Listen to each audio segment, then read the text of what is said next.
صورتیں ہیں سورہ بنی اسرائیل اور سورۃ الکہف، ان کے جو مضامین ہیں وہ بہت تفصیل طلب ہیں۔ ظاہر ہے ہمارا دورہ ترجمہ قرآن کا جو سلسلہ ہے اس میں اس سارے مضامین کو کھولنا کیا ان کی طرف پوری طرح معمولی سا اشارہ کرنا بھی ایک بہت مشکل کام ہے سارے مضامین کے اعتبار سے، لیکن یہ کہ جو بھی تذکیر کے نقطہ نظر سے جتنا ضروری ہوگا اتنا ہم جو ہے وہ ان کی طرف حوالے دیتے ہوئے آگے بڑھیں گے، کیونکہ ایک خاص نصاب بھی ہم نے کور کرنا ہوتا ہے ایک مخصوص وقت کے اندر۔ مختصر بات یہ ہے کہ ان دو صورتوں میں یوں سمجھے آج کے حالات کو سمجھنے کی بھی چابی ہے۔ ایک ہوتا ہے دنیا کو ظاہر سے دیکھنا، آگے ہم سورہ روم میں پڑھیں گے یعلمون ظاہرا من الحیات الدنیا، یہ دنیا کے ظاہر کو دیکھتے ہیں۔ یہ جتنے بھی تجزیے ہو رہے ہوتے ہیں جو اخبارات میں آپ تبصرے پڑھتے ہیں، یہ وہ لوگ ہیں کہ جو حالات کے ظاہر کو دیکھ کر جو ہے وہ تجزیے کر رہے ہوتے ہیں۔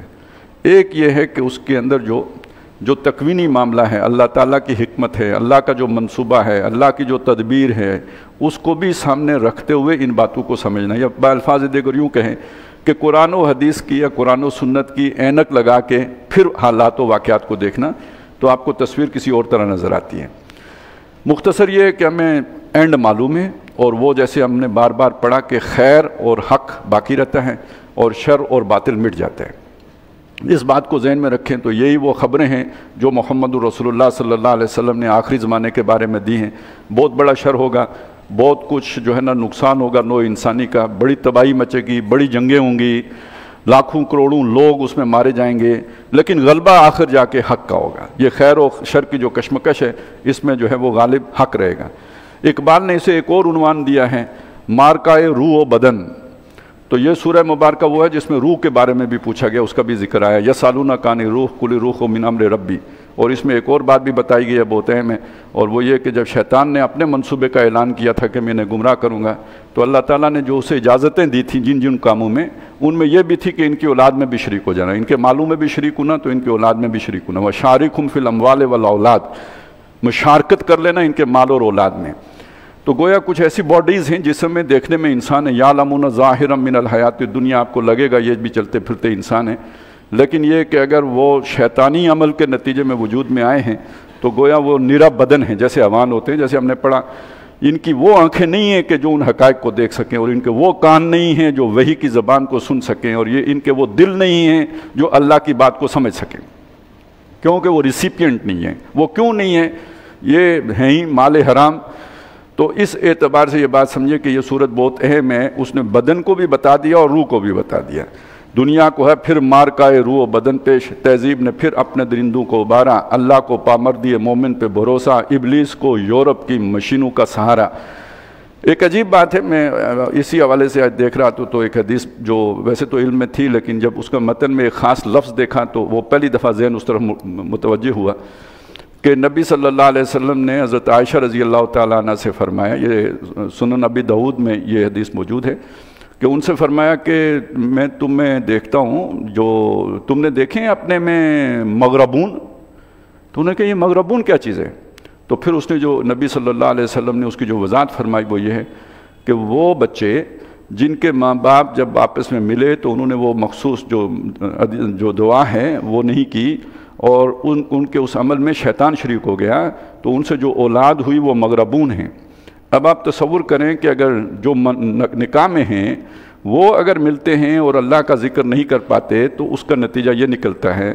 تو جو دنیا میں اس وقت مروج طریقہ ہے افزائش نسل کا جو ہو گیا ہے بغیر کسی سوشل کانٹریکٹ کے یا اینی ورڈ لاک کے، تو ان سے ہاں جو اولاد پیدا ہوتی ہے تو اس کے لیے لفظ بھی کیا استعمال کیا؟ مغربون۔ تو اس کو ذہن میں رکھیں تو روح و بدن کے تصور کو سمجھیں جو اقبال نے پیش کیا ہے۔ تو یہ جو جھگڑا ہے خیر و شر کا کہیں یا روح و بدن کا کہیں، اس کو سمجھنے کے لیے یہ دو صورتیں بہت اہم ہیں۔ دجال کی حقیقت بھی اسی سے سمجھ میں آ جاتی ہے۔ بہرحال یہ مختصر سی ایک تمہید کے ساتھ ہم چلتے ہیں۔ سب سے پہلی بات جو سمجھائی پہلی ہی آیت میں سمجھائی وہ یہ ہے کہ دیکھیں یہ آپ کے جو فزیکل لاز ہیں نا یہی سب کچھ نہیں ہے۔ جو اس وقت آپ کی ساری سائنس ہے جس میں پی ایچ ڈیاں کر رہے ہو یہ سب کچھ نہیں ہے، اس کے پیچھے کوئی حقیقت اور بھی ہے، اور اس کا مظہر واقعہ کون سا ہے؟ سبحان الذی یسری بعبدہ لیلا من المسجد الحرام الی المسجد الاقصی الذی بارکنا حولہ لنریہ من آیاتنا۔ پاک ہے وہ ذات جو لے گئی اپنے بندے کو راتوں رات مسجد حرام سے مسجد اقصی۔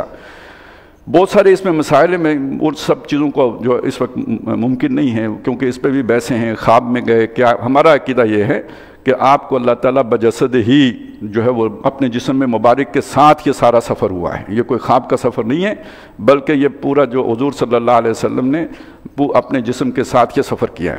لیکن اس کے دو مرحلے ہیں، ایک اسراء ہے، ایک معراج ہے۔ اسراء کیا ہے؟ مکے سے بیت المقدس جانا، یا جسے مسجد اقصی کہا گیا وہاں جانا، اور معراج کیا ہے؟ مسجد اقصی سے سدرۃ المنتہا تک چلے جانا۔ یہ دو اس سفر کے حصے ہیں، ان کو ذہن میں رکھ لیجئے۔ اچھا، اس میں بہت سارا سوال آئے کھڑے کرتے ہیں لوگ کہ بھئی مسجد اقصی جو ہے وہ تو حضرت عمر نے بنائی تھی، تو یہ قرآن مجید کی اس وقت وہ تھی نہیں، اور جو سلیمان علیہ السلام نے مسجد بنائی تھی جسے ہیکل سلیمانی کہتے ہیں وہ گر چکا ہوا تھا۔ بھئی گرجا تھا، بات سمجھیں، قرآن مسجد کس چیز کو کہتا ہے؟ ایک علاقے کو کہتا ہے، وہ عمارت کو نہیں کہتا۔ ابھی ہم نے سورہ بقرہ میں پڑھ کے آئے ہیں کہ ذالک لمن لم یکن اہلہ حاضر المسجد الحرام، یہ حکم ان کے لیے ہے کہ جن کے اہل و عیال مسجد حرام میں قیام پذیر نہیں ہیں۔ تو کوئی شخص اپنا خاندان لے کے مسجد حرام میں جا کے رہائش پذیر ہوتا ہے کیا؟ تو یہ کیا بات کہی گئی ہے؟ مسجد معنی عمارت یا کوئی بلڈنگ نہیں ہے، وہ پورا علاقہ جسے آپ حدود حرم کہتے ہیں قرآن کی لینگویج میں، وہ مسجد ہے۔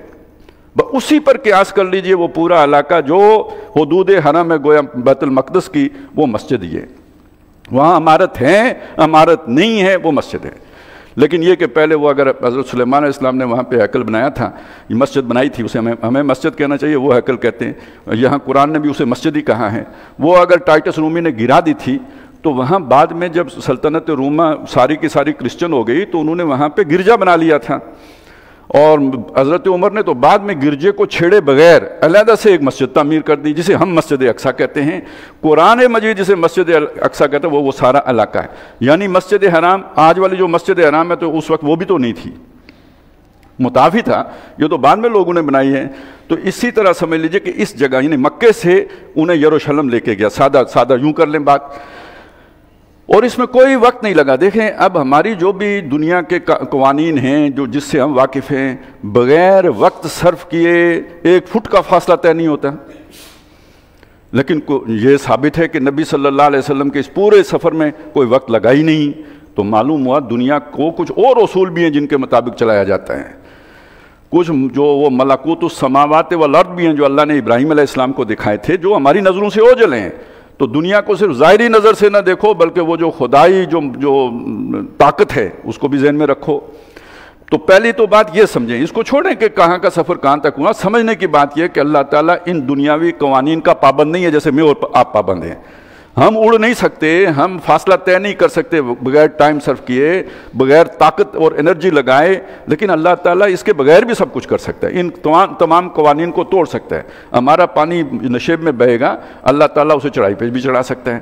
ہماری آگ جلاتی ہے، اللہ چاہے تو وہ نہ جلائے، ابراہیم علیہ السلام کو اس نے نہیں جلایا۔ پہلا نقطہ یہ سمجھ لیں۔ تو لے کے کہاں گیا جی؟ مسجد حرام مسجد اقصی لے گیا، دور والی مسجد لفظی ترجمہ ہوگا۔ اور یہ 2 مراکز ابراہیم علیہ السلام نے قائم کیے تھے، اس لیے ان دونوں کی اہمیت ہے۔ کون سا؟ مکہ مکرمہ اور بیت المقدس۔ اصل مسئلہ یہ ہے کہ ابراہیم علیہ السلام نے اپنی ایک نسل کو آ کے وہاں آباد کیا تھا اور دوسری نسل کو لا کے یہاں حجاز میں آباد کیا تھا۔ الذی بارکنا حولہ، وہ مسجد کے جس کے ماحول کو ارد گرد کو ہم نے بابرکت بنایا ہے۔ کئی انبیاء وہاں انہوں نے محنتیں کی ہیں، اللہ کے نام لیا ہے، تسبیح کی ہے، عبادتیں کی ہیں، لوگوں کو دین کی طرف بلایا ہے، قربانیاں دی ہیں، خون بہا ہے، اور وہیں پہ ان کی قبریں ہیں، تو وہ بہت بابرکت جگہ ہیں۔ لِنُرِيَهُ مِنْ آیَاتِنَا، تاکہ ہم اپنے اس بندے کو اپنی خاص نشانیاں دکھائیں۔ جبریل دکھا دیا تھا، وہ بھی بہت بڑی نشانی ہے، تو اور بھی بہت جو نشانیاں دکھائیں بڑی خاصی نشانیاں ہیں۔ اب کیا دکھایا وہ ہم کیا جانیں، ہماری سمجھ سے تو بہت بالا چیزیں ہیں جو بھی دکھایا، اور لیکن یہ کہ دکھانا مراد مقصود تھا، یہاں پر بھی، زمین پر بھی اور آسمان پر بھی۔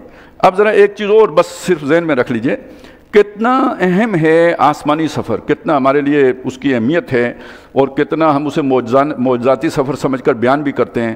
اللہ نے سب سے اس سورہ مبارکہ میں زور آسمانی سفر پر نہیں دیا ہے، ذکر ہی نہیں کیا۔ یہاں جو سارا زور دیا ہے وہ زمینی سفر کے اوپر دیا ہے۔ آسمانی سفر کا ذکر ملے گا سورۃ النجم میں جا کر، تو اس سورہ مبارکہ کے جو مضامین ہیں ان مضامین کے اعتبار سے زیادہ زور زمینی سفر کے اوپر دیا ہے۔ اس وقت جو بون آف کنٹینشن ہے پوری دنیا میں اگر آپ دیکھیں تو وہ اصل میں یہی مسجد اقصیٰ بنی ہوئی ہے نا، جس نے دنیا کو تیسری جنگ عظیم کے دہانے تک پہنچا دیا ہے وہ مسجد اقصیٰ ہے۔ یہ اس کی اہمیت ہے۔ دونوں مراکز اللہ کے ہیں، دونوں شاعر اللہ میں سے ہیں، ایک بیت المقدس ہے تو دوسرا بیت اللہ ہے، ایک ہی بات ہے، روح القدس اور بیت المقدس یا مقدس جو دونوں تلفظ ہیں اس کے۔ تو اب یہ ذہن میں رکھیں کہ اس میں اللہ کی سنتیں کتنی مختلف ہیں۔ کل میں نے آپ کو یاد کرایا تھا کہ یہ جو بیت اللہ ہے یہ امن کا گہوارہ ہے، اس پر کوئی جو ہے نا تسلط نہیں جما سکا۔ ابراہا کا آپ کے سامنے مثال، اور وہ جو ہے مسجد اقصیٰ وہ بار بار بنی ہے، بار بار اجڑی ہے، بار بار ویران ہوئی ہے، بار بار وہاں تباہی مچی ہے، بار بار لوگ وہاں ہلاک ہوئے ہیں۔ کتنا بڑا فرق ہے، دونوں گھر اللہ کے ہیں، ایک گھر کے بارے میں اللہ کی سنت اور ہے، دوسرے گھر کے بارے میں اللہ کی سنت اور ہے۔ اب وہ تیسری دفعہ ایک جنگ کا مرکز بننے جا رہا ہے، جسے وہ کرسچن لٹریچر میں شاید آرمگڈان کہتے ہیں، اور یہ جو جسے ہمارے جو احادیث میں الملحمۃ العظمیٰ کہا گیا ہے، بہت بڑی قیمہ کرنے والی جنگ، بوٹیاں اڑا دینے والی جنگ، وہ اس کے مرکز اب وہی بننے جا رہا ہے۔ تو تاکہ وہ اسے اپنی نشانیاں دکھائے، انہ هو السمیع البصیر، اور سننے والا دیکھنے والا ہے۔ اب یہ جو میں نے آپ کو بتایا نا کہ اس میں کیا کیا تبعیاں آتی رہیں، آگے اس کا ذکر آ رہا ہے، لیکن اس کی تعمیر کیسے باندھی، اس کے کسٹوڈین کون ہیں، اللہ نے وہ کسے سونپا تھا، وہ سورہ مائدہ میں ہم پڑھا ہے، بنی اسرائیل کو اللہ نے الاٹ کیا تھا، وہ ہم نے تمہیں لکھ کے دے دیا، پروانہ دے دیا، گویا یہ تمہیں الاٹمنٹ ہو گئی تمہیں۔ لہذا وہ بنی اسرائیل کون ہیں، ان کی پوری تاریخ ہے جو قرآن مجید یہاں پہ بیان کر رہا ہے۔ وَآتَيْنَا مُوسَى الْكِتَابَ، ہم نے موسیٰ کو کتاب دی، یعنی جب موسیٰ کو کتاب دی تو ایک قوم جو بنی اسرائیل کہلاتی تھی وہ ایک امت بن گئی۔ کتاب ملنے سے پہلے قوم تھی، لیکن جب اسے کتاب مل گئی تو اب وہ امت ہو گئی۔ اور یہ بھی بہت بڑا مغالطہ ہے کہ یہ صرف یعقوب علیہ السلام کے بیٹے ہیں، غلط بات ہے۔ یہ جب داخل ہوئے تھے بنی اسرائیل مصر میں تو یہ جو 10 بھائی اور سارے ملا کے 60-70 لوگ تھے، یہ قافلہ تھا۔ جب یہ نکلے تو 6 لاکھ کی آبادی تھی ان کی۔ یہ اتنی بڑی آبادی محض 2-2.5 صدیوں میں کیسے ہو گئی؟ بہت سے قبطی لوگ تھے جو کہ مسلمان ہوئے تھے، وہ بھی ان کے ساتھ تھے۔ تو یہ خالص بنی اسرائیل نہیں ہیں، تب بھی نہیں تھے، لیکن چلیں وہ میجارٹی ان کی تھی، ہم بنی اسرائیل ہی کہیں گے ان کو۔ لیکن یہ امت کب بنے؟ امت تب بنے جب موسیٰ علیہ السلام کو کتاب دی گئی۔ وَجَعَلْنَاهُ هُدًى لِبَنِي اسرائیل، یہ بھی بہت اہم نکتہ ہے، اس کتاب کو ہم نے ہدایت بنایا بنی اسرائیل کے لیے۔ یہ کیا بات ہوئی؟ یہ مسئلہ یہ ہے کہ جیسے نوح علیہ السلام کو بھیجا گیا اپنی قوم کی طرف، صالح علیہ السلام کو بھیجا گیا، ہود علیہ السلام کو بھیجا گیا، شعیب علیہ السلام کو بھیجا گیا اپنی قوموں کی طرف، اور صرف محمد ہے صلی اللہ علیہ وسلم جنہیں بھیجا گیا تمام انسانوں کی طرف، اور قرآن ہے جو ہے تمام انسانوں کے لیے کتاب اور ہدی للناس۔ اس کے مقابلے میں تورات ہدی للناس نہیں ہے۔ نہ موسیٰ علیہ السلام سارے جہان والوں کے لیے رسول ہیں، نہ عیسیٰ علیہ السلام سارے جہان والوں کے لیے رسول تھے، یہ بنی اسرائیل کے رسول ہیں۔ ان کی جو ذمہ داری سونپی گئی ہے انہیں، موسیٰ علیہ السلام کو اور عیسیٰ علیہ السلام کو بنی اسرائیل کی سونپی گئی ہے، اور تورات بھی جو کتاب ہدایت بنائی گئی ہے بنی اسرائیل کے لیے بنائی گئی ہے۔ ہدی لبنی اسرائیل، وہ بنی اسرائیل کے لیے ہدایت تھی۔ سورہ آل عمران میں ہم نے عیسیٰ علیہ السلام کا پڑھا، رسولاً الی بنی اسرائیل، وہ رسول تھے بنی اسرائیل کی طرف۔ تو یہ ایک نکتہ یہ بھی ذہن میں رکھیں۔ وَجَعَلْنَاهُ هُدًى لِبَنِي اسرائیل اَلَّا تَتَّخِذُوا مِن دُونِي وَكِیلًا، اور اس کا لب لباب یہ تھا کہ یعنی کتاب کے مضامین کا یوں سمجھے جوہر یہ تھا، ایسنس یہ تھا کہ میرے علاوہ کسی کو کارساز نہ بنانا، توکل، بھروسہ، امید، کسی کو داتا، کسی کو مشکل کشا، کسی کو حاجت روا نہ سمجھنا۔ ذریۃ من حملنا مع نوح، یہ کون تھے بنی اسرائیل؟ یہ انہی کی اولادیں تھیں جن کو ہم نے نوح کے ساتھ اٹھایا تھا۔ وہ جو 3 بیٹے میں نے آپ کو بتایا تھا، ان میں سے جو ایک حضرت سام ہے، ان سے جو نسل چلی ہے، انہی سے قوم عاد بھی تھی، پھر سمود تھے، انہی میں آگے جا کے حضرت ابراہیم علیہ السلام تھے، جن کی جو 2 نسلیں یا 3 نسلیں چلی ہیں، جن میں سے ایک لڑی بنی اسرائیل کہلاتے ہیں۔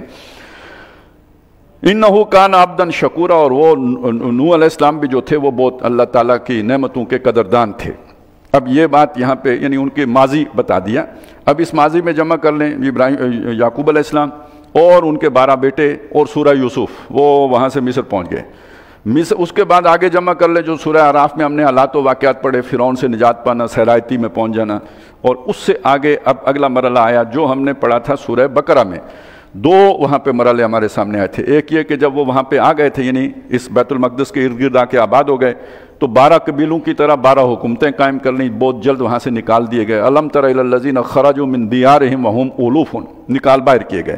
جب وہاں سے نکال دیے گئے، کچھ عرصے کے بعد انہیں پھر خیال آیا، مجتمع ہوئے، ایک امیر کی قیادت، حضرت طالوت کی قیادت میں جنگ کی، جالوت سے ان کی جنگ ہوئی۔ سورہ بقرہ کے جو دوسرے پارے کا آخری رکوع ہے اس میں یہ سارا مضمون آ گیا۔ اللہ تعالیٰ نے داؤد علیہ السلام کو بھیج کے فتح دلا دی، قتل داؤد و جالوتا، اور داؤد علیہ السلام نے جالوت کو قتل کر دیا، اور اللہ تعالیٰ نے پھر بنی اسرائیل کو ایک بڑی عظیم سلطنت عطا کر دی۔ یہ 96 برس کا ان کا گولڈن ایرا ہے، گویا جیسے ہماری خلافت راشدہ ہے، یہ ان کی خلافت راشدہ ہے۔ 16 برس حضرت طالوت کے، 40 برس حضرت داؤد کے، 40 برس حضرت سلیمان علیہ السلام کے، تو یہ 96 برس کا دور ہے۔ پھر زوال شروع ہوا رفتہ رفتہ، آہستہ آہستہ، ایک دم نہیں ہوا۔ تو یہ تقریباً یوں سمجھے کوئی 916 قبل مسیح کی بات ہے، جب حضرت سلیمان علیہ السلام دنیا سے گئے۔ تو اس وقت سے لے کے تو پھر چلتے چلتے چلتے یہ کوئی 587 یعنی 600 کے لگ بھگ، یعنی حضرت عیسیٰ علیہ السلام سے 600 سال پہلے یہ بخت نصر کا حملہ ہے جس کا آگے ذکر آ رہا ہے۔ فرمایا وَقَضَيْنَا إِلَىٰ بنی اسرائیل، اور ہم نے بنی اسرائیل کے بارے میں یہ بات طے کر دی تھی۔ کہاں طے کی تھی؟ اللہ کا جو علم قدیم ہے، جو اللہ تعالیٰ کی تکوین ہے، جو اللہ تعالیٰ کا وہ عالم امر ہے، یا جو جسے آپ لوح محفوظ کہتے ہیں، ادھر یہ تقدیر جسے آپ کہتے ہیں، ادھر طے تھا۔ کیا طے کر دیا تھا؟ لَا تُفْسِدُنَّ فِي الْأَرْضِ، تم زمین میں فساد مچاؤ گے 2 دفعہ، ویسا فساد جیسے قوم نوح نے مچایا، جیسے قوم لوط نے مچایا، یعنی اللہ کی حدود کو پامال کرو گے، اپنی حدود سے تجاوز کرو گے، تو جب کوئی فساد مچاتا ہے تو اللہ سزا دیتا ہے، لہذا سزا آئے گی۔ مرتين 2 دفعہ تم زمین میں فساد مچاؤ گے، وَلَتَعْلُنَّ عُلُوًّا كَبِيرًا، اور بہت بڑی سرکشی کرو گے۔ یعنی فساد کا مطلب یہ ہے کہ اللہ کے احکام کی بہت بڑی نافرمانی کرو گے۔ کون لوگ ہیں؟ کون نافرمانی کر رہے ہیں؟ جو اللہ کے ماننے والے ہیں۔ کون نافرمانی کر رہے ہیں؟ جو تورات کے حاملین ہیں۔ کون نافرمانی کر رہے ہیں؟ وہ کر رہے ہیں جن کا دعویٰ یہ ہے کہ ہمیں اللہ تعالیٰ کو بہت پیارے ہیں، لاڈلے ہیں، چہیتے ہیں، دلارے ہیں، وہ نافرمانی کر رہے ہیں۔ تو کیا کرے گا پھر اللہ؟ سزا دے گا۔ سزا اس نے کیسے دی؟ آسمان سے فرشتے نہیں اتارے۔ فَإِذَا جَاءَ وَعْدُ أُولَاهُمَا، جب ہمارے پہلے وعدے کا وقت آیا، یعنی پہلی سزا کا وقت آیا، تو نے پہلا فساد مچایا، ہماری سزا کا کوڑا برسنے کا وقت آیا، بَعَثْنَا عَلَيْكُمْ عِبَادًا لَنَا أُولِي بَأْسٍ شَدِيدٍ، ہم نے تم پر مسلط کر دیے اپنے بندے۔ ہمارے بندوں میں سے تھے، وہ تھے مشرک، وہ عباد اللہ اس نہیں تھے، عباد لنا تھے، یعنی ہمارے اس تکوینی امر کے تابع تھے۔ شرعاً وہ ہمارے باغی تھے، لیکن ہمارے تکوینی امر کے تابع تھے، اور لیکن جنگجو بہت تھے، بڑے لڑاکے تھے، وہ ہم نے تم پر بھیجے، مسلط کیے۔ فجاسو خلال الدیار، تو وہ شہروں کی خالی جگہوں میں گھس گئے، مطلب کیا؟ گلیوں میں چلے گئے۔ بلڈنگ ہوتی ہیں، درمیان خلا ہے، باقی آپ خود سمجھ لو، جب پرائی فوج، دشمن کی فوج آپ کے شہر کی گلی میں پہنچ جائے تو اس کے بعد کیا ہوتا ہے؟ جو لوٹ مار ہوتی ہے اور جو کچھ بھی ہوتا ہے، بے عزتی ہوتی ہے، وہ آپ خود قیاس کر لو، قرآن اتنی تفصیل میں نہیں جاتا، آپ کے اپنے سمجھنے کی بات ہے۔ فجاسو، اچھا یہ دیکھیں، یہ اللہ کہہ رہا ہے یہ سارا میں نے کیا۔ یہ عالم ظاہر میں یہ کیسے ہوا ہوگا؟ جبریل نے آ کے بخت نصر کو کہا ہوگا کہ جاؤ جا کر تو جنگ کرو، حالات بنے۔ وہ جیسے یعقوب علیہ السلام کے بیٹوں کے حالات بنے تھے، انہوں نے جا کے بھائی کو ڈال دیا تھا کنویں میں، پھر وہ حالات بنے، وہ اٹھا کے لے گئے، اسے اپنے لالچ میں لے کے گئے، جا کے مصر میں بیچ دیا۔ حالات ظاہراً یوں بنتے ہیں۔ وہ جو میں نے آپ کو بات بتائی تھی اس عورت کی کہ اللہ اپنے پہ بات نہیں آنے دیتا، ایک ظاہر ہے، اللہ نے اس کا رکھ رکھا ہوا ہے، تو اسباب ظاہراً بنتے ہیں۔ ہو سکتا ہے کہ کوئی کھٹپٹ ہو گئی ہو سکتا ہے کہ اسے اس علاقے پر قبضہ کرنا اسٹریٹجیکلی ضروری محسوس ہوا ہو، لیکن یہ کہ بظاہر یہ حالات بنے، اندر خانے اصل بات وہ تھی کہ تم نے ہمارے دین کو پشت دکھائی تھی، تو ہم نے تمہارے اوپر وہ لوگ مسلط کر دیے تھے۔ یہ پہلا اصول سمجھ لیجئے اللہ کا۔ فجاسو خلال الدیار وکان وعدا مفعولا، اور یہ وعدہ تھا جو پورا ہونا ہی تھا۔ ثم رددنا لکم الکرۃ علیہم وامددنا علیکم باموال وبنین، پھر ہم نے تمہاری باری ان کے اوپر مقرر کی اور تمہیں ردہ بردہ، وہ جیسے دیوار نہیں چڑھاتے ایک ردہ لگا کے دوسرا، اس طرح ہم نے تمہیں ترقی دی اور تمہیں مال و دولت اور بیٹوں میں بڑا کر دیا۔ وجعلناکم اکثر نفیرا، اور تمہاری نفری بہت زیادہ کر دی۔ اس کا مطلب ہے یہ جو آج کل ہم نے رولا ڈالا ہوا ہے، آبادی زیادہ ہو گئی، آبادی زیادہ ہو گئی، اللہ کہتا ہے یہ نعمت کر دی، میں نے تمہاری آبادی بڑھا دی، احسان کے طور پر اللہ تعالیٰ اسے گن رہا ہے۔ اچھا اس کے پیچھے پھر پوری تاریخ ہے کہاں یہ معاملہ چلا ہے، تقریباً 150 برس کے بعد کی بات ہے، یعنی وہ جو ہیکل گر گیا تھا یا گرا دیا تھا بخت نصر نے، تو رات غائب ہو گئی تھی، پھر نہیں ملی آج تک، تابوت سکینہ گم ہوا آج تک نہیں ملا، گویا پوری تاریخی مسخ ہو گئی، پھر مل ہی نہیں سکی حقیقت، تو وہ اصل نسخے بھی ختم ہو گئے، نہیں مل سکے جو تورات کے تھے، یہ سارا ان مشرکوں کے حملے کے نتیجے میں ہوا، اور جو فیس کس نے کیا؟ جو اللہ والے تھے، جو اس وقت کے اللہ والے، جیسے آج ہم اللہ والے ہیں ایسے ہی وہ اللہ والے تھے، لیکن جیسے آج ہم اللہ کے دین سے نکلے ہوئے ہیں ایسے وہ نکلے ہوئے تھے، لہذا پھر یہ مار انہوں نے کھائی ہے اور مشرکوں کے ہاتھوں سے کھائی ہے۔ اس کے بعد وہ ہم نے واقعہ پڑھا تھا کہ جو حضرت عزیر علیہ السلام آئے، وہ میرے ادھر زبان سے نکل گیا تھا، حضرت زکریا، وہ حضرت عزیر علیہ السلام ہے، جب وہ آئے اور انہوں نے آ کے دیکھا یہ تباہی پھری ہوئی ہے، تو یہ بستی دوبارہ کیسے آباد؟ انا یحیی ھذہ اللہ بعد موتھا فاماتہ اللہ مئۃ عام ثم بعثہ، وہ 100 برس ہوئے رہے، پھر اٹھے، پھر انہیں یقین ہوا، پھر وہاں سے وہ عراق گئے، جا کے اپنی آہستہ آہستہ اپنی قوم کے اندر وہ جسے ہمارے ہاں کہتے ہیں دعوت و تبلیغ کی محنت، ایمان کی محنت انہوں نے شروع کی، اور جب قوم کا ریوائیول ہوا، ظاہر ہے آہستہ آہستہ ہوا، اب اللہ نے پھر دنیا کے حالات تبدیل کیے، یہ اگلی صورت کا مضمون ہے۔ وہ ذوالقرنین جس نے حملہ کیا تھا، تو یہ پھر عراق کے اوپر ایران کے بادشاہ جو تھا اس وقت کیخورس، اس نے حملہ کیا اور وہ جو بخت نصر کی جو سلطنت تھی اس کو تہ و بالا کر دیا، اور یہ دنیا میں ہمیشہ سے اصول چلا ہے کہ دشمن کا دشمن دوست، تو وہ اس نے بنی اسرائیل کو جو ہے وہ جانے کی اجازت دے دی۔ اب دیکھیں انہیں کوئی بغاوت نہیں کرنی پڑی، انہیں جا کے کوئی ٹکر نہیں ماننی پڑی، کوئی ٹکر کے لوگ نہیں بننا پڑا، بلکہ یہ کہ جب وہ خود اللہ کے بندے بنے تو اللہ نے دنیا کے حالات تبدیل کر کے انہیں فیسیلیٹیٹ کر دیا کہ جا کے واپس اپنا جو ہے وہ بیت المقدس میں آبادی کرو۔ ان احسنتم لانفسکم، اگر تم بھلا کرو گے تو اپنے فائدے کو یعنی تمہارا بھلا کر دیں گے ہم، اور یہ اس سے بھی مل جاتا ہے، اگر شکر گزار بنو گے تو ہم مزید دیں گے، لئن شکرتم لازیدنکم، اور یہ جو ہم نے سورہ مائدہ میں پڑھا اس سے بھی مل جائے گا، وَلَوْ أَنَّهُمْ أَقَامُوا التَّوْرَاةَ وَالْإِنْجِيلَ وَمَا أُنزِلَ إِلَيْهِم مِّن رَّبِّهِمْ لَأَكَلُوا مِن فَوْقِهِمْ وَمِن تَحْتِ أَرْجُلِهِمْ، تو اگر یہ اللہ کے ساتھ وفادار رہو گے تو کھاؤ گے سروں سے بھی، پاؤں سے بھی ملے گا، اللہ عزت بھی دے گا، وقار بھی دے گا، نہیں تو ذلیل بھی کرے گا، بھوکا بھی مارے گا۔ وَإِنْ أَسَأْتُمْ فَلَاهَا، اور اگر برائی کرو گے تو اس کا وبال بھی تم پر پڑے گا۔ فَإِذَا جَاءَ وَعْدُ الْآخِرَةِ، جب دوسرے وعدے کا وقت آیا، اب یہ جو دوسرے وعدے کا وقت ہے اس وقت ان کی جو معاملہ تھا اسے بھی ذہن میں رکھیں۔ حضرت عیسیٰ علیہ السلام آ چکے تھے، حضرت عیسیٰ علیہ السلام کے ساتھ جو انہوں نے کیا وہ ہم سورہ آل عمران میں پڑھائے ہیں، ان کے تمام معجزے دیکھنے کے بعد بھی ان کا انکار کر، اس کا مطلب دین پر نہیں تھے تو اللہ کے رسول کو نہیں مانا نا، ویسے ظاہری دین کے اوپر تھے۔ عیسیٰ علیہ السلام کو بھی اپنے بس پڑتے جو سولی دی ہے، یا چلیں سولی کی سزا تجویز کی ہے، تو پیچھے سارا لائن آف آرگومنٹ شریعت کی ہے۔ اس نے جادو کیا ہے، جادو کفر ہے، کفر کرنے والا مرتد ہوتا ہے، مرتد واجب القتل ہوتا ہے، لہذا اسے قتل کر دو، یہ تھا نا ان کا پورا جو وہ آرگومنٹ، تو سارا شرعی ہے، کوئی انہوں نے کوئی لبرل دلیل تو نہیں دی، کوئی سیکولر دلیل تو نہیں دی، شرعی دلائل کے تحت، یعنی ان کا اس وقت جو مروجہ دین تھا وہ اللہ کے رسول کو نہیں گوارا کر سکتا تھا، تو پھر وہ کتنا بگڑ چکا تھا آپ سوچیں۔ لیکن تصور یہ ہے کہ ہم دین پر ہیں، ہم ہدایت پر ہیں، ہم اللہ والے ہیں، تو ہمارا تو یہ بندہ جو ہے نا یہ غلط ہے۔ تو یعنی اپنے بس پڑتے حضرت عیسیٰ علیہ السلام کو گویا سولی دے چکے تھے جو اللہ کے رسول تھے، تو آپ بغاوت کا، سرکشی کا، طغیانی کا اندازہ لگائیں۔ پھر اللہ نے بھیجا ہے ٹائٹس رومی کو، اب وہ تو حالات ہمیں معلوم بھی ہیں کیا بنے۔ عیسیٰ علیہ السلام کے آنے سے پہلے ہی اس علاقے کے اوپر رومیوں کا قبضہ ہو چکا تھا۔ سن 63 قبل مسیح میں پومپیائی ایک جرنیل تھا، اس نے یہ علاقہ فتح کر لیا تھا، اور یہ ظاہر وہ بھی مشرک حکومت تھی، یہ جو کیسر اور سیزر جو تھے یہ مشرک لوگ تھے۔ پھر آگے جا کے یہ ہوا کہ حضرت عیسیٰ علیہ السلام آئے تو اس وقت ان کو ایک اٹانومی حاصل تھی، یعنی ایک شرعی عدالت، اور اپنے بیت المقدس کے اندر ان کے مذہبی معاملات کو پروٹیکشن حاصل تھی، باقی جہاں تک انتظام اور جو حکومت تھی وہ رومیوں کی تھی، گورنر وہاں پہ موجود تھا۔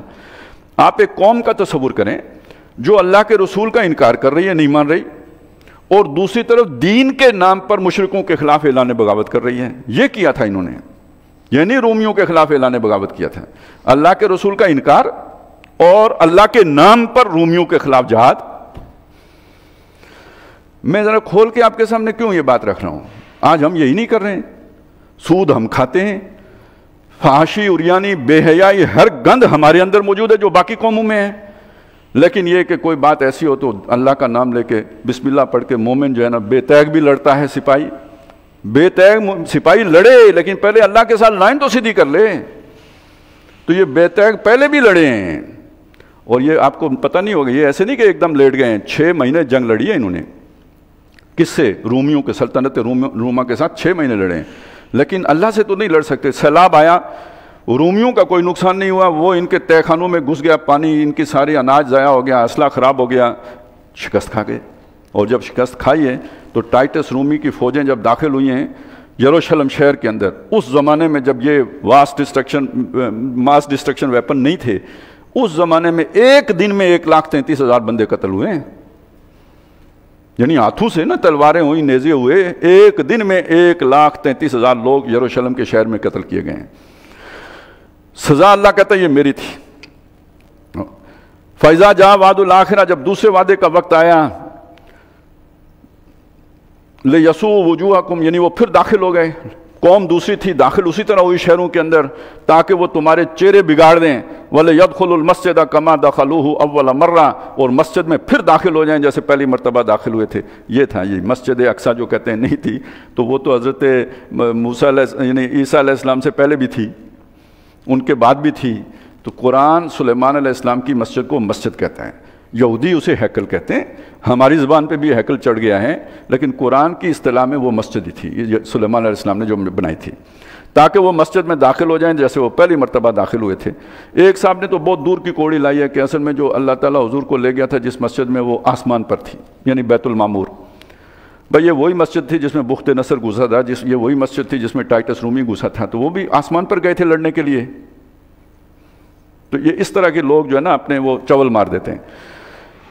وَلَيَدْخُلُوا الْمَسْجِدَ كَمَا دَخَلُوهُ أَوَّلَ مَرَّةٍ وَلَيُتَبِّرُوا مَا عَلَوْا تَتْبِيرًا، تاکہ وہ اکھاڑ کے پھینک دیں جو ہر وہ شے، خراب کر دیں ہر وہ شے جو بلند ہے، یعنی عمارت گرا دیں، کوئی مزار ہے تو گرا دیں، کوئی مسجد ہے تو توڑ پھوڑ دیں، کوئی شے انہوں نے سلامت نہیں چھوڑی، بلڈوز کر دیا اس پوری عمارت کو. اب یہ دیکھیں نا، ہم نے سدوم اور عمورہ کی بستیوں کا پڑھا، جعل عالیہا سافلہا، فرشتے آئے انہوں نے اوپر نیچے کر دی بستی. یہاں فرشتے نہیں آئے، انسان آئے، اللہ نے عذاب بھی بھیجا تو آدمیوں کے ہاتھوں بیچا، اور پوری بستی کو انہوں نے اکھاڑ کے وہی کر دیا جو فرشتوں نے سدوم اور عمورہ کی بستیوں کے ساتھ کیا تھا، یہ اس بستی کے ساتھ ہو گیا. خدا یوں بھی گناہوں کی سزا دیتا ہے، بانٹ کر قوم کو گروہوں میں لڑا دیتا ہے. آسمانی سے عذاب نازل نہیں ہوتے، آدمی کو بھی ملک الموت بنا دیتا ہے. تو یہ دو دفعہ ان پر عذاب آیا، آدمیوں کے ہاتھوں آیا. اس کا مطلب کیا ہوا؟ یہ اللہ تعالیٰ نے اس دور میں آ کے ایک تبدیلی لائی ہے. وہ عذاب جو پچھلی قوموں کے اوپر فرشتوں کے ہاتھوں آتا تھا، وہ اب انسانوں کے ہاتھوں آنا شروع ہوا. اور میں آپ کو بتاتا رہا کہ یہ مکے میں بھی ہوا. نبی صلی اللہ علیہ وسلم نے 13 برس وہاں جن کو محنت کر کے بات سمجھائی تھی اور وہ نہیں مانے تھے، ان پر عذاب آیا، انسانوں کے ہاتھوں آیا. اور آخری فیصلہ وہی ہوا کہ تم میں سے کوئی اب یہاں پہ رہ نہیں سکتا، یا تو ایمان لاؤ یا یہاں سے نکل جاؤ. اتنی چھوٹ ہے، اس کے بعد تمہارے لیے یہاں رہنے کی کوئی گنجائش نہیں ہے. اچھا، یہاں پہ آ کے جو بات ختم کی ہے، اصولی بات تو یہ ہے کہ جب آپ اللہ کے رسول کا انکار کر دیں جیسے کہ یہودیوں نے کر دیا تھا، اس کے بعد انہیں زندہ رہنے کا حق نہیں ہونا چاہیے تھا. لیکن اللہ تعالیٰ نے انہیں آج تک زندہ رکھا ہوا ہے. تو یہ بھی تاریخ انسانی کا ایک نہائی جو ہے وہ چیپٹر ہے جو ہمارے سامنے آ رہا ہے. اللہ کی سنت یہ ہے نہیں، اس طرح نہیں ہوتا. تو یہ کیسے ہو رہا ہے؟ اصل میں یہ اس دو وجوہات ہیں. ایک یہ کہ ابھی نبی رحمت نے آنا تھا، ان کے لیے ایک چانس گویا نبی صلی اللہ علیہ وسلم کی آمد کی وجہ سے اللہ نے رکھا. اور ایک اور بھی تھا کہ اگر وہ نبی رحمت کی امت، جسے امت مرحومہ کہتی ہیں، وہ اگر بنی اسرائیل کے رستے پہ چلے تو پھر ان کو مار بنی اسرائیل کے ہاتھوں پڑے تو تب جا کے عدل و انصاف کا تقاضا پورا ہوگا. آج اگر وہ بنی اسرائیل جن پر اللہ نے ذلت اور مسکنت تھوپ دی تھی، وہ بھی ہم سے طاقتور ہو گئے ہیں، تو پھر ذلت و مسکنت ہمارے اوپر کتنی زیادہ ہے اس کا آپ اندازہ لگا لیں. اور اس کا صاف آپ کو پتہ لگے گا کہ وہ فلسطینی تو فلسطینی، اب بھول جائیں فلسطینیوں کو، اب لبنان کو روئیں، اب شام کو روئیں، اب آپ عراق کو روئیں. جو آگے آنے والا ہے اس کو دیکھیں کیا ہونے والا ہے. عراق و شام میں تو وہ داخل ہو چکے ہیں، 20 کلومیٹر وہ اندر آ چکے ہیں، بہت بڑی آبادی انہوں نے اب اسے ڈکلیئر کر دیا ہے کہ یہ آج سے اسرائیلی شہری ہیں، گویا قیدی ہو گئے، یا یوں کہہ لیجئے کہ غلام ہو گئے. یہ صورت تو بن رہے ہیں، وہ خبریں ہی نہیں آئیں گی. خبریں یہ آئیں گی کہ الویوں کا اور یہ جو ہے نا جو ابھی نئے بنے ان کے درمیان جھگڑا ہو گیا ہے. لیکن اصل میں تو یہ ہو رہا ہے کہ وہ قدم قدم آگے بڑھ رہا ہے اسرائیل، گریٹر اسرائیل بنانے کے لیے. تو یہ سزا کس کو مل رہی ہے؟ اس امت کو مل رہی ہے. کیوں مل رہی ہے؟ جیسے جرائم انہوں نے کیے تھے ویسے جرائم انہوں نے کیے. ویسے پوری تاریخ کو دیکھیں، یہی کچھ ہے. جیسے ان کو پہلی دفعہ مار پڑی تھی عراقیوں کے ہاتھوں، اسی طرح مسلمانوں پر پہلی جو مار آئی ہے نا وہ ہلاکو خان اور چنگیز خان اور جو منگول تھے، یہ جو آخر 1258 میں جو کچھ ہوا مسلمانوں کے ساتھ وہ کوئی معمولی تو نہیں ہے، کروڑوں مرے ہیں، وہاں لاکھوں کا مسئلہ ہے، یہاں کروڑ تک تو بات گئی، سروں کے مینار بنے ہیں۔ اور اس کے بعد چلیں وہ تو ایک نسلی جو ہے نا وہ امت تھی، یہ امت ذرا تھوڑی ملٹی نیشنل امت ہے، تو اس کے اندر پھر تبدیلی آئی اور اللہ تعالیٰ نے انہی کو تاتاریوں کو ہی جو ہے نا ایمان کی توفیق دے دی ہے۔ یہاں فتنہ تاتار کے افسانے سے پاسباں مل گئے کعبے کو صنم خانے سے، تو وہ مسلمان ہو گئے۔ سلطنت عثمانیہ، وہ تو ابھی آپ نے ڈرامے وچرامے دیکھے ہوں گے، تو ایک عظیم سلطنت مسلمانوں کی ایک نئی عظمت جو ہے وہ انہیں حاصل ہو گئی۔ لیکن یہ کہ پھر جب سیلاب آیا، جیسے وہاں رومیوں کا سیلاب آیا تھا، تو یہاں مغربی اقوام کا جب سیلاب آیا ہے، تو پھر یہ ساری سلطنت جو ہے نا ریت کی دیوار کی مانند بہہ گئی، آہستہ آہستہ ہوا، لیکن آخر مرد بیماری رہ گیا تھا نا، یورپ کا مرد بیماری ترکی رہ گیا تھا۔ اور یہ کہ وہ انڈیا پہلے گیا، اور وہ واسکو ڈی گاما جب آ گیا نا ادھر نیچے سے گھوم کے، تو پہلے ان کو اڑایا۔ سب سے پہلے تو سلطنت جو اسپین میں 1492 میں وہ ہوا، 1498 میں جو ہے نا وہ اس نے راستہ تلاش کر لیا واسکو ڈی گاما نے، پھر انہوں نے آ کے ہندوستان میں مغلوں سے تعلقات قائم کر لیے، بڑھتے بڑھتے بڑھتے بڑھتے بڑھتے 1857 میں جو ہے نا تاج برطانیہ کا سکہ رواں ہو گیا ہندوستان کے اوپر۔ اب یہاں سے پھر باقی سازشیں ہوئی ہیں۔ بیت المقدس میں انگریزوں نے قبضہ ضرور کیا ہے، لیکن مدد کس نے کی ہے یہ آپ کو پتہ ہے؟ خانہ کعبہ سے نکالا گیا ہے ترکوں کو، بغاوت عربوں نے کی ہے، لیکن وہاں گولیاں چلانے والے مسلمان سپاہی ہندوستان سے گئے تھے انگریز کی فوج میں بھرتی ہو کے۔ تو یہ ہمارے اوپر ایک قرض بھی ہے بڑا تاریخ کا کہ یہ سارے علاقے نکلے ہیں، تو اس کے پیچھے یعنی ہمارا تعاون شامل رہا ہے، کسی نہ کسی درجے میں شامل رہا ہے۔ تو یہ جو دوسرا دور آیا ہے نا ہمارے، جیسے ابھی تک یہودی پھر تیسری دفعہ ہیکل نہیں تعمیر کر سکے، کب گرا؟ 70 عیسوی میں گرا، اب ہم کہاں ہیں؟ 2025 میں، پھر نہیں تعمیر ہو سکا۔ ہاں آباد ہونا شروع ہوئے 1917 میں، اس سے پہلے آباد بھی نہیں ہو سکتے تھے۔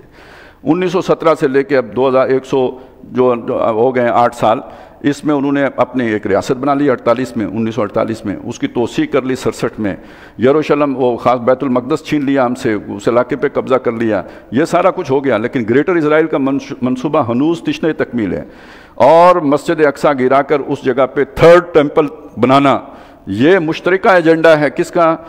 یہودیوں کا بھی اور جو کرسچن زائنسٹس ہیں ان کا بھی، جن کو اس وقت نمائندگی امریکہ میں ٹرمپ صاحب کر رہے ہیں۔ اس کو ذہن میں رکھیں تو دو ہونے جا رہا ہے وہ سمجھیں، اور جس طرح کی صورتحال بن رہی ہے اسے سمجھیں۔ یہ دو امتیں، ایک سابقہ امت مسلمان جس کا ذکر سورہ بقرہ میں ہم نے دیکھا، اور ایک نئی امت جو اب بنی محمد رسول اللہ صلی اللہ علیہ وسلم کی، ان کے درمیان یہ پیچا ہے۔ باقی تو سارے جو ہے نا ایک دوسرے کے مددگار ہو گئے، وہ جیسے کوئی یہودیوں کے مددگار بن جائیں گے، کوئی مسلمانوں کے مددگار بن جائیں گے۔ اس روحانی دنیا میں اصل پیچا ان دو امتوں کا ہے۔ اور اب دیکھتے ہیں، اور وہ فیصلہ کن جگہ کون سی ہے؟ وہ بیت المقدس ہے۔ مکے میں تو دجال بھی نہیں داخل ہو سکے گا، مدینے میں تو دجال بھی نہیں داخل ہو سکے گا، یہ جگہیں تو آپ کے پاس ہی رہیں گی، یہ تو اللہ کی تکوین میں طے شدہ ہے۔ لیکن آپ کی عزت کا نشان اصل میں کون سا ہے؟ جب وہ بیت المقدس آپ کے قبضے میں آئے، اس وقت گویا آپ اللہ کے ہاں مقام کوئی رکھتے ہیں، نہیں تو یہ کہ یہ وہ رسوائی کا مظہر بن کے آپ کے اوپر ایک کلنک کے ٹیکے کی صورت میں رہے گا۔ آپ کا قبلہ اول کس کے قبضے میں ہے؟ اچھا، اب انہیں بتایا جب حضور صلی اللہ علیہ وسلم کی بعثت ہوئی ہے تو یہودیوں سے خطاب کیا، عَسَىٰ رَبُّكُمْ أَن يَرْحَمَكُمْ، تمہارا رب تم پر اب بھی رحم کرنے کے لیے تیار ہے۔ وَإِنْ عُدْتُمْ عُدْنَا، اور اگر تم دوبارہ وہی کچھ کرو گے، یعنی نافرمانی یا جو تم نے عیسیٰ علیہ السلام کے ساتھ کیا تھا تو ہم بھی وہی کریں گے، یعنی پھر تمہارے اوپر کسی نہ کسی کو مسلط کریں گے اور جو تمہاری درگت بنائے گا۔ اور یہ ہوتا رہا ہے۔ ابھی آخری جو ان کی درگت بنی ہے وہ بنی تھی ہٹلر کے ہاتھوں، وہ بنے گی۔ وَجَعَلْنَا جَهَنَّمَ لِلْكَافِرِينَ حَصِيرًا، یہ تو دنیا کی سزا ہے، کافروں کو گھیرنے کے لیے ہم نے دوزخ تیار کر رکھی، اصل سزا تو وہاں پہ ملے گی اور اصل بدلہ بھی وہاں کا ہے۔ اب یہ اگلی جو بات آئی ہے وہ ان کے لیے بھی ہے، ہمارے لیے بھی ہے۔ إِنَّ هَذَا الْقُرْآنَ يَهْدِي لِلَّتِي هِيَ أَقْوَمُ، بے شک یہ جو قرآن ہے یہ رہنمائی کرتا ہے اس راستے کی طرف جو سب سے سیدھا ہے۔ اس کو اگر آپ سمجھنا چاہیں یہ کیا بات کہی؟ زوال میں گرے ہوئے ہو، پست ہو، ذلیل ہو، رسوا ہو، جو بھی ہو، نکلنے کا راستہ کیا ہے؟ دیکھیں نا، آج میں نے آپ شروع بات یہاں سے کی تھی، جتنے آپ کے تجزیہ نگار ہیں جو ٹی وی پہ بیٹھے ہیں، جو اخباروں میں لکھتے ہیں، وہ یہی بتائیں گے آپ کو. میں نے کہا تھا یہ سطحی ان کی سوچ ہے. وہ بتائیں گے آپ کی معیشت کا مسئلہ ہے، کوئی کہے گا عسکری ترقی نہیں کر سکے، کوئی کہے گا مولوی ذمہ دار ہے، اس نے ہمیں یہاں پہ ٹورزم کو ڈیولپ نہیں کرنے دیا، یہاں پہ شراب حرام ہے جس کی وجہ سے لوگ ہمارے عیاشی کرنے کے لیے نہیں آتے، تو ہم ترقی نہیں کر سکے، پیچھے رہ گئے، وغیرہ وغیرہ وغیرہ. 10 کہانیاں سنا دیں گے. فوج نہیں ہے ہماری، یہ نہیں ہے، ٹیکنالوجی سائنس میں پیچھے رہ گئے. کہانی ہمیں سننے کو تو ہر طرف سے یہ ملے گی. ادھر سے آپ کے سامنے کیا کہانی آتی ہے؟ دنیا میں جس نے بھی عروج پانا ہے اس کی بنیاد قرآن مجید ہے. ان ھذا قرآن، بے شک یہ قرآن ہے، یہدی جو رہنمائی کرتا ہے، للتی اس رستے کی طرف، یا اقوام جو سب سے مضبوط ہے، جو سب سے سیدھا ہے، قائم دائم ہے، جسے گرنا نہیں ہے. اس ایک لفظ کو سمجھنے کے لیے، اقوام کے لفظ کو سمجھنے کے لیے پیچھے آپ کو جانا پڑے گا. وہ جو آپ نے پڑھا تھا، الم تر کیف ضرب اللہ مثلا کلمۃ طیبۃ کشجرۃ طیبۃ اصلها ثابت وفرعها فی السماء. باقی وقتی طور پر اگر کلمہ خبیثہ کو اللہ تعالیٰ کوئی وہ دے دیتا ہے عروج، وہ چھا جاتا ہے، تو اس سے پچھلی صورت میں وہ مضمون آ گیا تھا سورۃ الرعد میں، کہ جب سیلاب آتا ہے، جب کوئی دھات تپاتے ہو تو اس کے اوپر جھاگ بن جاتا ہے. تم سمجھتے ہو جھاگ ہی جھاگ ہے، لیکن جھاگ سوکھنے والی چیز ہوتی ہے. باقی رہنے والی شے پانی یا دھات ہوتا ہے. حق باقی رہتا ہے، باطل مٹ جاتا ہے. تو وقتی طور پر اگر اللہ باطل کو کوئی غلبہ نظر آتا ہے، کوئی خبیث چھایا ہوا لگتا ہے، یہ عارضی معاملہ ہوتا ہے. دوام، استقرار و استقلال، وہ جو ہے وہ کلمہ طیبہ ہی کو حاصل ہوتے ہیں. اس کلمہ طیبہ کی سورس کیا ہے؟ وہ قرآن مجید ہے. لہٰذا جس نے قرآن کو امام بنا لیا، رہنما کر لیا، جو قرآن کے تابع ہو گیا، اس کے اصولوں کا قیدی بن گیا، اس کو عروج سے روک کوئی نہیں سکتا. وَلَا تَهِنُوا وَلَا تَحْزَنُوا وَأَنْتُمُ الْأَعْلَوْنَ إِن كُنتُم مُؤْمِنِينَ. لیکن جس نے قرآن سے منہ موڑا، قرآن سے دوری اختیار کی، قرآن کو پیٹھ پیچھے پھینکا، اس کو ذلیل ہونے سے کوئی نہیں بچا سکتا. وہ زمانے میں معزز تھے مسلمان ہو کر، اور تم خار ہوئے تارک قرآن ہو کر. ایک یہ مسلمانوں کا معاملہ اس میں علیحدہ ہوگا. ان کے لیے قرآن کے لیے جو قرآن کے ساتھ تعلق کی بنیادیں اور ہوں گی، کافروں کے لیے اور ہوں گی. مسلمانوں کے لیے کیا ہوں گی؟ مسلمانوں کے لیے تو یہ ہوگا نا کہ اللہ پر ایمان رکھیں، توکل کریں، بھروسہ کریں. وہ جو پیچھے ہم پڑھا ہے، اللہ تتخذوا من دونی وکیلا، میرے علاوہ کسی پہ بھروسہ نہ کرو، امید نہ کرو، کسی کو حاجت روا نہ مانو. کافروں کا معاملہ کیا ہوگا؟ جو قرآن نے دنیا میں ترقی کے اصول دیے ہیں ان پر چلیں گے، محنت کریں گے، مشقت کریں گے، دنیا ملے گی انہیں. ہاں، آخرت میں حصہ ان کا کوئی بھی نہیں ہوگا. یہ ہم پیچھے پڑھ بھی آئے ہیں کہ وہ لوگ کہ جو دنیائی کے لیے محنت کرتے ہیں، ہم انہیں دے دیتے ہیں، ہم ان کا نقصان نہیں کرتے، لیکن آخرت میں ان کے لیے کچھ بھی نہیں بچتا.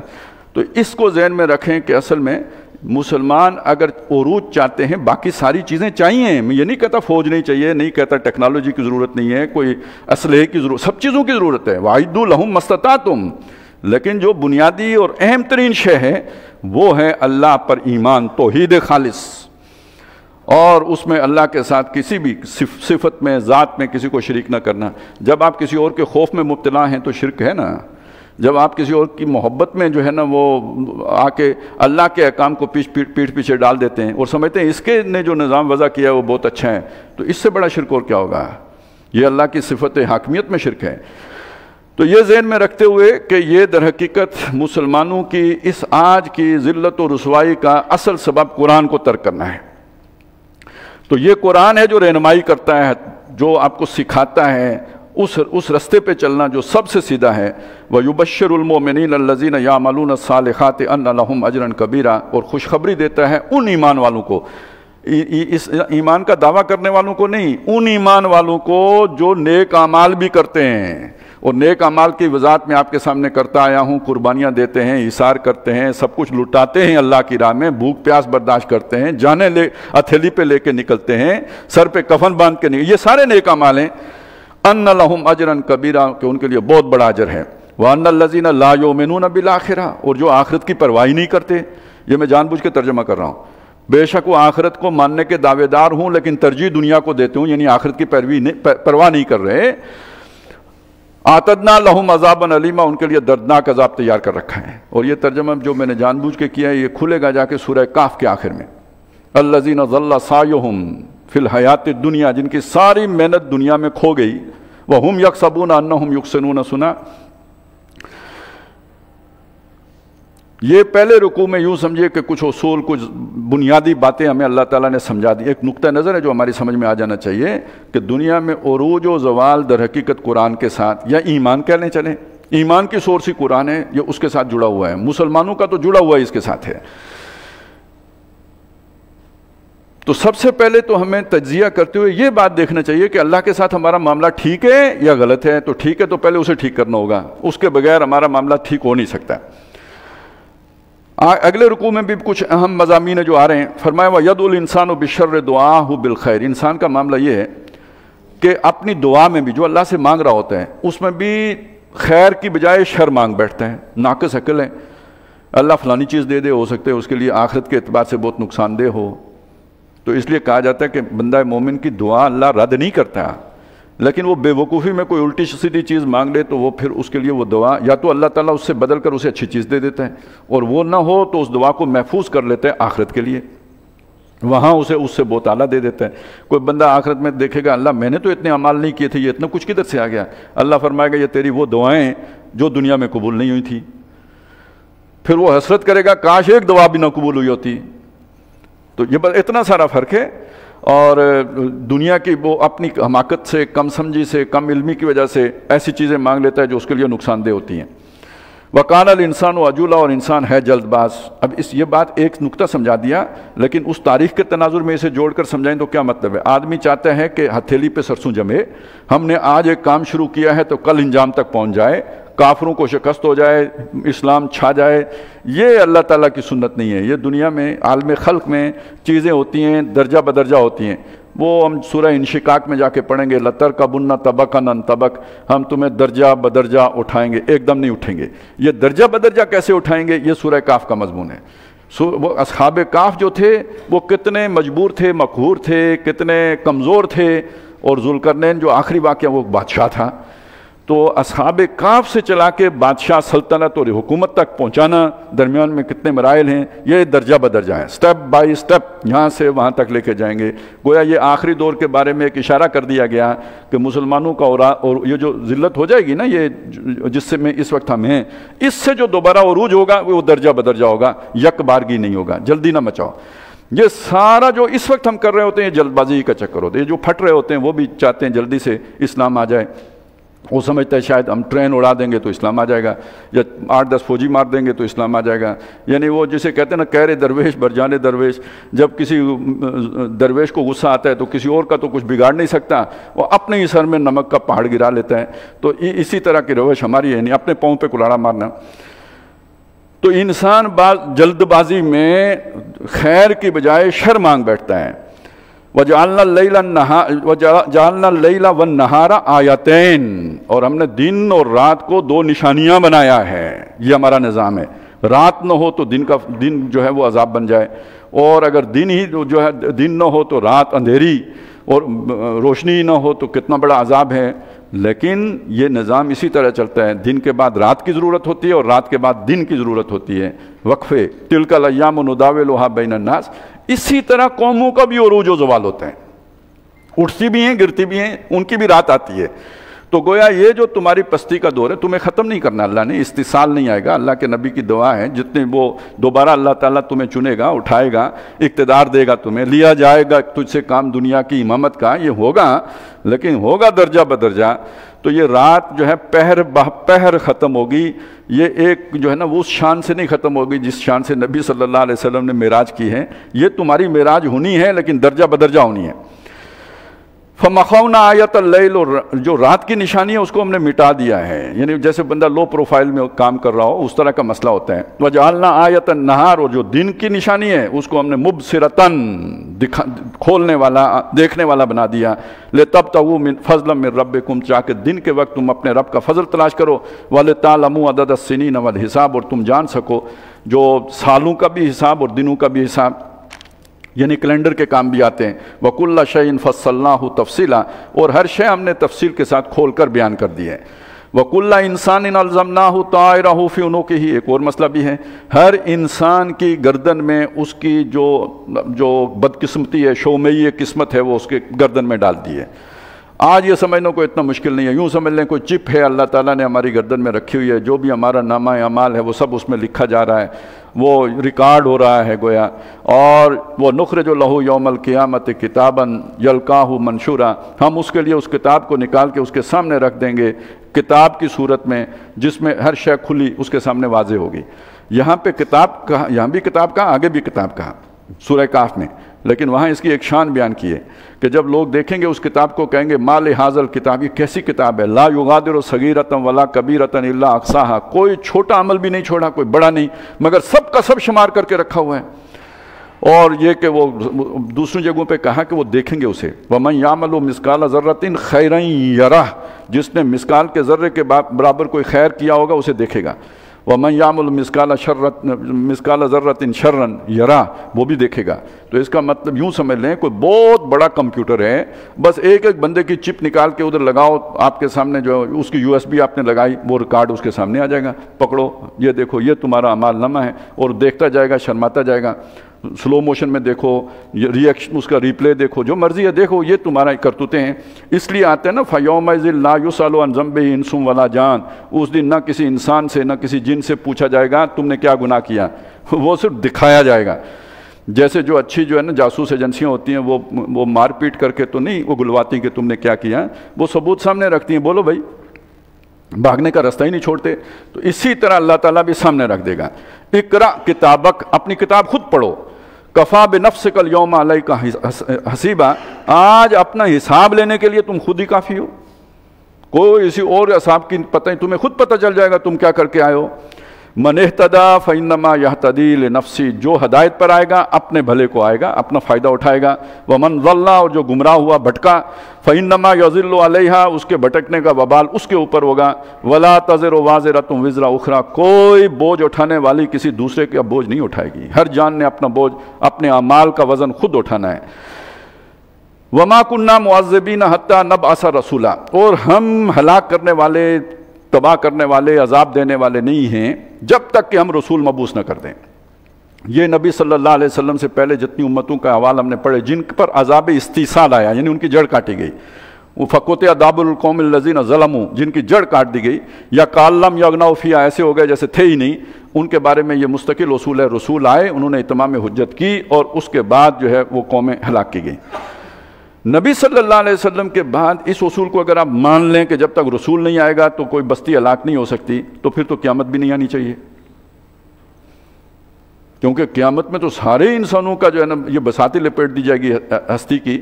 تو اصل میں مسئلہ کیا ہے، قرآن مجید کو محفوظ رکھ کر اتمام حجت کا سامان اللہ نے کیا ہوا ہے، تو اس درجے میں جو اللہ کے عذاب کے لیے اتمام حجت ہوتا ہے وہ تو محمد الرسول اللہ صلی اللہ علیہ وسلم گویا تا صبح قیامت تک کے لیے کر کے گئے ہیں۔ باقی یہ کہ اقدامی جہاد آپ کسی کے، ایک دیکھیں نا آج کل جتنی بھی جنگ ہوتی ہے اسے دفاعی افواج کہتے ہیں نا، یعنی کسی نے حملہ کیا، اگریشن کی، تو ہم دفاع کریں گے۔ جو اسلام جسے اصل میں جہاد فی سبیل اللہ کہتے ہیں وہ دفاع تو نہیں ہے، وہ تو اقدام ہے، انیشیٹو لینا ہے کسی کی طرف، وہاں عدل قائم کرنے کے لیے، ظلم کا خاتمہ کرنے کے لیے، جیسے آج امریکہ کرتا ہے، یہ اصل میں اسلامی مشن تھا، ظلم کا خاتمہ اور عدل کا قیام، یہ اسلامی ضرورت تھی، اس کے لیے کرنا پڑتا تھا۔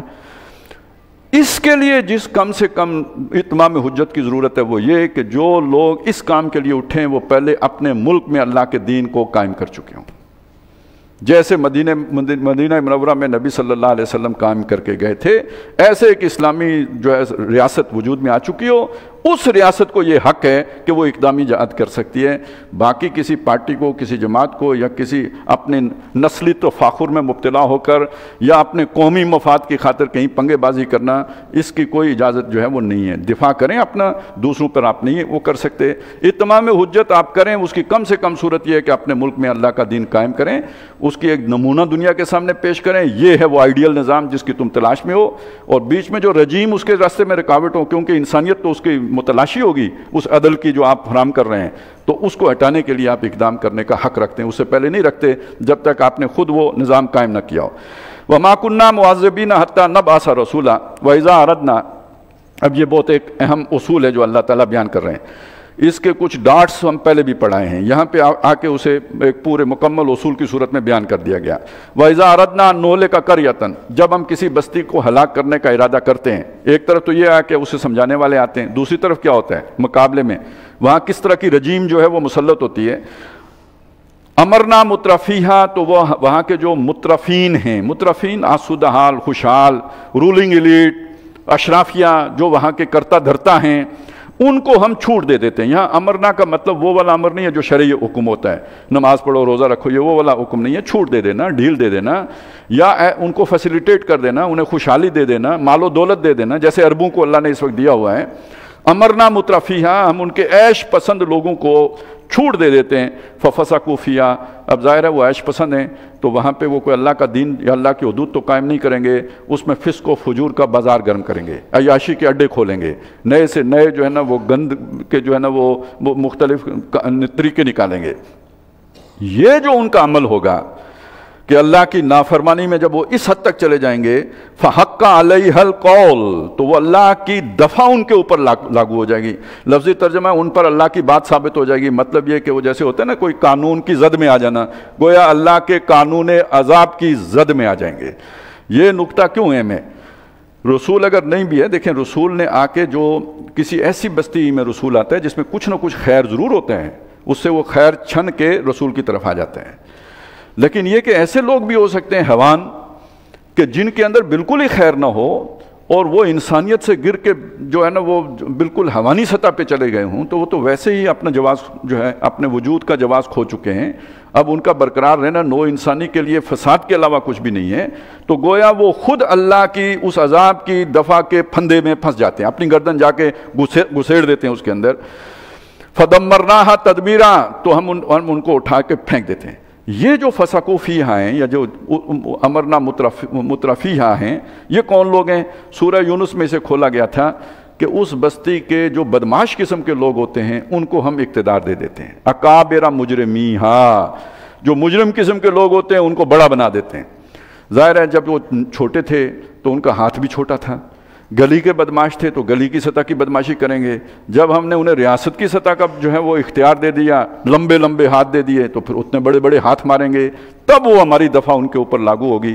اور جب حکمران ایسے ہاتھ مار رہے ہوں گے تو ظاہر عوام بھی انہی کے رستے پہ چلیں گے، الناس علی دین ملوکہم، اور نتیجہ یہ نکلے گا کہ پوری قوم اس عذاب کا حقدار بن جائے گی جو ان کے اوپر مسلط ہونے والا ہے۔ تو ایک عذاب کا طریقہ یہ بھی ہے، اور یہ نہ سمجھو کہ یہ ہو نہیں سکتا۔ سنو، وَكَمْ أَهْلَكْنَا مِنَ الْقُرُونِ مِن بَعْدِ نوح، دیکھو تاریخ میں نوح علیہ السلام کے بعد کتنی بستیاں اسی اصول کے مطابق ہم نے ہلاک کر دی ہیں، برباد کر دی، تباہ کر دی، اڑا کے پھینک دی۔ ابھی ہم جو ان کا ذکر پڑھ کے آئے ہیں بنی اسرائیل کا، 2 دفعہ ہلاک ہوئے، تباہ ہوئی وہ بستی۔ وَكَفَىٰ بِرَبِّكَ بِذُنُوبِ عِبَادِهِ خَبِيرًا بَصِيرًا، اور تیرا رب اپنے بندوں کے گناہوں کا حساب رکھنے کے لیے باخبر بھی ہے، دیکھنے والا بھی، اسے خوب پتہ ہے کہ کون کس کے جو ہے نا وہ گناہوں کا ڈول بھر چکا ہوا ہے اور اب اسے بلڈوز کرنا ہے، اسے معلوم ہے۔ من کان یرید العاجلۃ عجلنا لہ فیہا ما نشاء، جو کوئی عاجلہ وہی عجلت کا لفظ ہے، ید الانسان بالشر دعاہ بالخیر وکان الانسان عجولا۔ اب جو جلد باز ہے، ذرا سوچیں اس آدمی کا نقطہ نظر ہی جلدی مانگتا ہے، وہ آخرت مانگے گا یا دنیا مانگے گا؟ دنیا جلدی ملتی ہے، یہاں سودا دست بدستی ہے، اس ہاتھ دے اس ہاتھ لے، آپ نے ابھی محنت کی، شام کو جو ہے وہ آپ کے کریڈٹ پہ کوئی نہ کوئی شے آ جائے گی۔ آخرت کے لیے آپ نے محنت کی، نفل پڑھے، روزے رکھے، کیا ملے گا شام کو؟ بھوک۔ یہاں کا سودا نقدی ہے، آخرت کا سودا ادارہ ہے، لہذا جس کا نقطہ نظر ہی جلدی حاصل کرنے کا ہو، وہ کیا ہے کہ جی وہ 9 نقد 13 ادار، تو وہ تو یہ نقد والے حاصل کرے گا، ادار تو نہیں حاصل کرے گا۔ اس کی حکمت کا تقاضا یہ ہے کہ نقد حاصل کرو، یعنی دنیا حاصل کرو۔ آخرت کس نے دیکھی ہے؟ اور اگر کبھی آخرت کی مولوی صاحب کوئی فکر کروا بھی دیں تو مولوی صاحب ہی کی مٹھی گرم کے دعا کروا لو، محنت کرنے کی کیا ضرورت ہے، مشقت اٹھانے کی کیا ضرورت ہے؟ اور مولوی صاحب آپ کو لگتا ہے کہ ان کی دعا قبول نہیں ہوگی تو کوئی اور ڈھونڈ لو جس کی آپ سمجھتے ہیں کہ قبول ہوگی، اسے بکرا دے دو۔ تو آخرت چلی گئی دعاؤں پہ اور بکروں پہ، لیکن دنیا کے لیے تو محنت کرنی پڑے، اسے نہیں چھوڑ سکتے بکروں اور اس پہ۔ تو جو کوئی مرید بنے، ارادہ کرے اس جلد والی کا جو جلدی ملنے والی ہے، اجلنا لہو فیہا، ہم اسے یہیں پہ جلدی جلدی دے بھی دیتے ہیں، ما نشاء، لیکن وہ جتنا وہ مانگے اتنا نہیں دیتے، جتنا ہم چاہتے ہیں اتنا دیتے ہیں۔ وہ ایک اور ڈسٹربنس پیدا ہو جائے گی۔ اب ہر بندہ صدر مملکت بننا چاہے تو کتنوں کو بنائیں گے؟ وہ کسی ایک آدھی کو بنائیں گے تو چلیں جیسا تیسا بھی ہوگا پکڑ کے بنا دیں گے، لیکن یہ کہ سب کو تو نہیں بنائیں گے، باقیوں کی وہ دعا پھر جو ہے وہ نہیں پوری ہوگی۔ ما نشاء، جتنا ہم چاہیں گے، لمن نرید، اور جس کے لیے چاہیں گے۔ اب فرض کریں کسی کو، وہی میں آپ کو بتا چکا، کسی کی دعا نہیں سنی تو اس کا مطلب ہے وہ اپنے لیے الٹی بات مانگ رہا تھا، دنیا مانگ رہا تھا نا، شر مانگ رہا تھا، تو ہم نے اس کی نہیں سنی، اس کے لیے بھلائی کی ہے، اس کے بدلے میں اسے کوئی اچھا شے دیں گے آخرت میں۔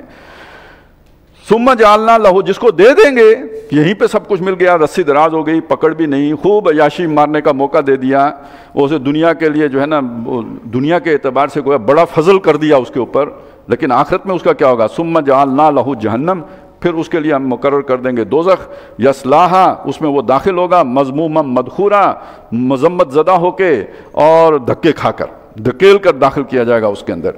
ومن اراد الآخرہ، اور جس نے آخرت کا ارادہ کیا، وسعی لہا سعیہا، اور اس کے لیے محنت کی جیسے محنت کی جاتی ہے۔ دیکھیے صرف دعاؤں پہ نہیں تکیہ کیا، محنت کی آخرت کے لیے جیسے کہ محنت کی جاتی ہے، یا جیسے دنیا کے لیے لوگ محنت کرتے ہیں۔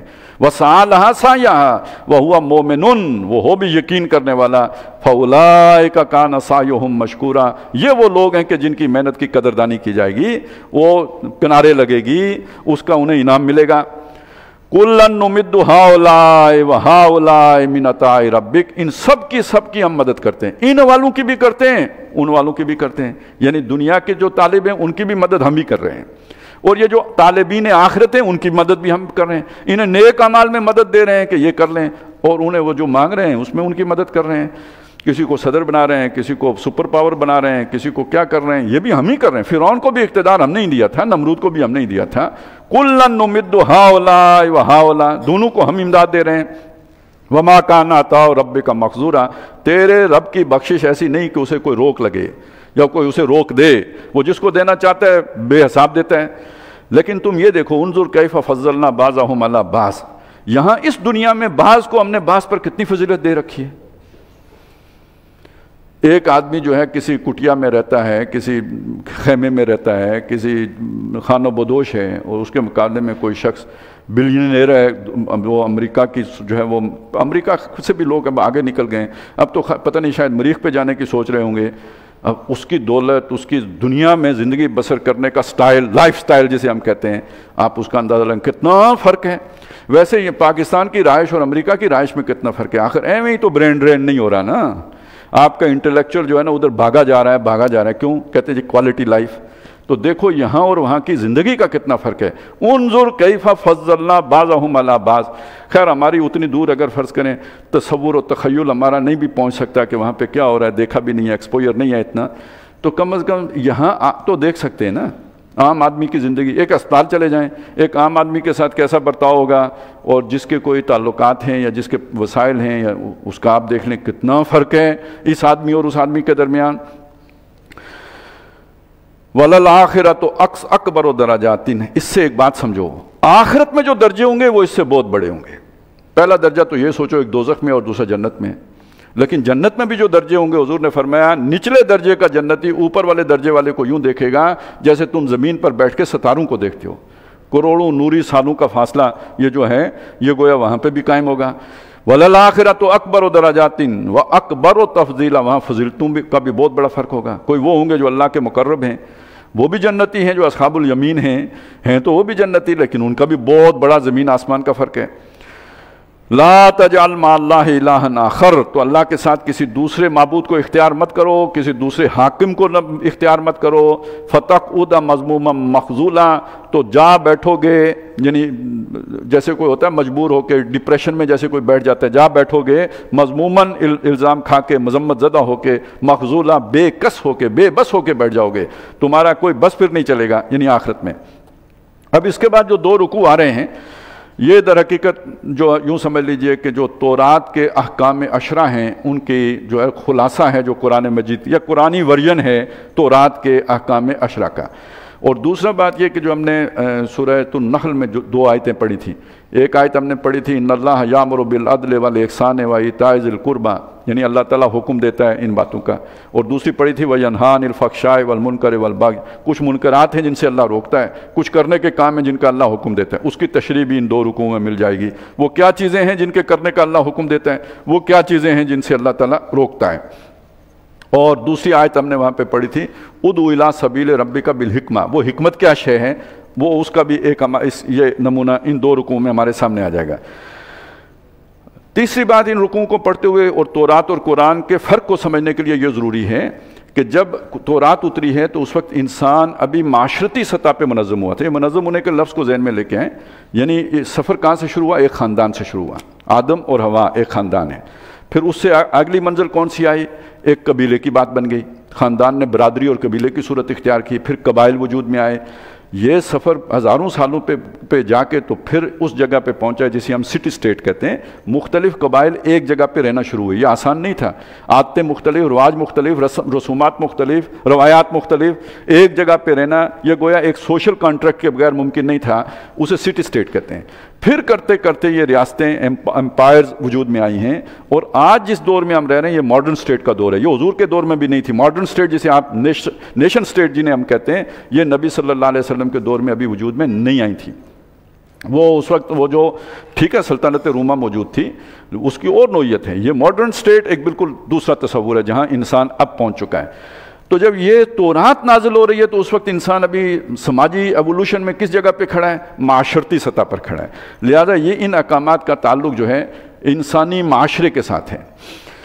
فرمایا اور اس کے اصول ہیں جو بتائے گئے ہیں۔ پہلا اصول کیا ہے، وَقَضَىٰ رَبُّكَ أَلَّا تَعْبُدُوا إِلَّا إِيَّاهُ، ٹھیک ہے آپ رسومات میں ہر چیز میں آزاد ہیں، لیکن ایک بات طے ہے، بنیادی اصول یہ ہے کہ اللہ کے سوا کسی کی بندگی نہیں ہوگی۔ پہلی بات یہ اسلامی معاشرے کی یہ ہے، وَبِالْوَالِدَيْنِ إِحْسَانًا، والدین کے ساتھ حسن سلوک ہوگا۔ اب دیکھیے اللہ وہ تو اوپر ہو گیا، تو سب سے پہلی بات تو وہ ہو گئی۔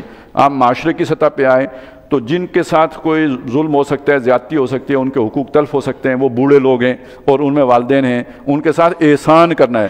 ان اللہ یامر بالعدل اور احسان، تو کیا کرنا ہے والدین کے ساتھ، عدل نہیں، احسان کرنا ہے۔ اما یبلغن عندک الکبر، وہ کیسے ہوگا، جب تم میں سے وہ پہنچے تمہارے بڑھاپے کو، احدہما کوئی ایک، او کلاہما یا دونوں، وہ بڑھاپے کو پہنچ جائیں، فلا تقل لہما افن، تو انہیں مت کہنا اف، مطلب یہ ہے کہ بیزار نہ ہونا ان سے۔ ظاہر ہے اس وقت ان کی عادتیں بھی ایسی ہو جاتی ہیں کہ جس سے آدمی سوچتے ہیں کیا بات کرتے ہیں، اتنے بزرگ ہیں، یا بعض اوقات بچے یہ بھی سوچتے ہیں کہ اس سے تو ہماری بےزتی ہو رہی ہے، دوسرے کیا سوچیں گے۔ کوئی برا نہیں سوچتا، سب کو پتہ ہوتا ہے بزرگ ہیں، ان کی عمر بہت ہو گئی ہے، لہذا اس میں بندہ کوئی تلخی کی بات کر دے، آپ ڈانٹ دے، جھڑک دے، تو وہ اپنا بہت بڑا نقصان کر بیٹھتا ہے۔ فلا تقل، ان سے بیزار نہیں ہونا، فلا تقل لہما افن ولا تنہرہما، انہیں جھڑکنا نہیں، وقل لہما قولا کریما، اور ان سے بات کرنا بہت وقار کے ساتھ، ان کی عزت اور احترام کو ملحوظ رکھتے ہوئے، کندھے جھکا کے۔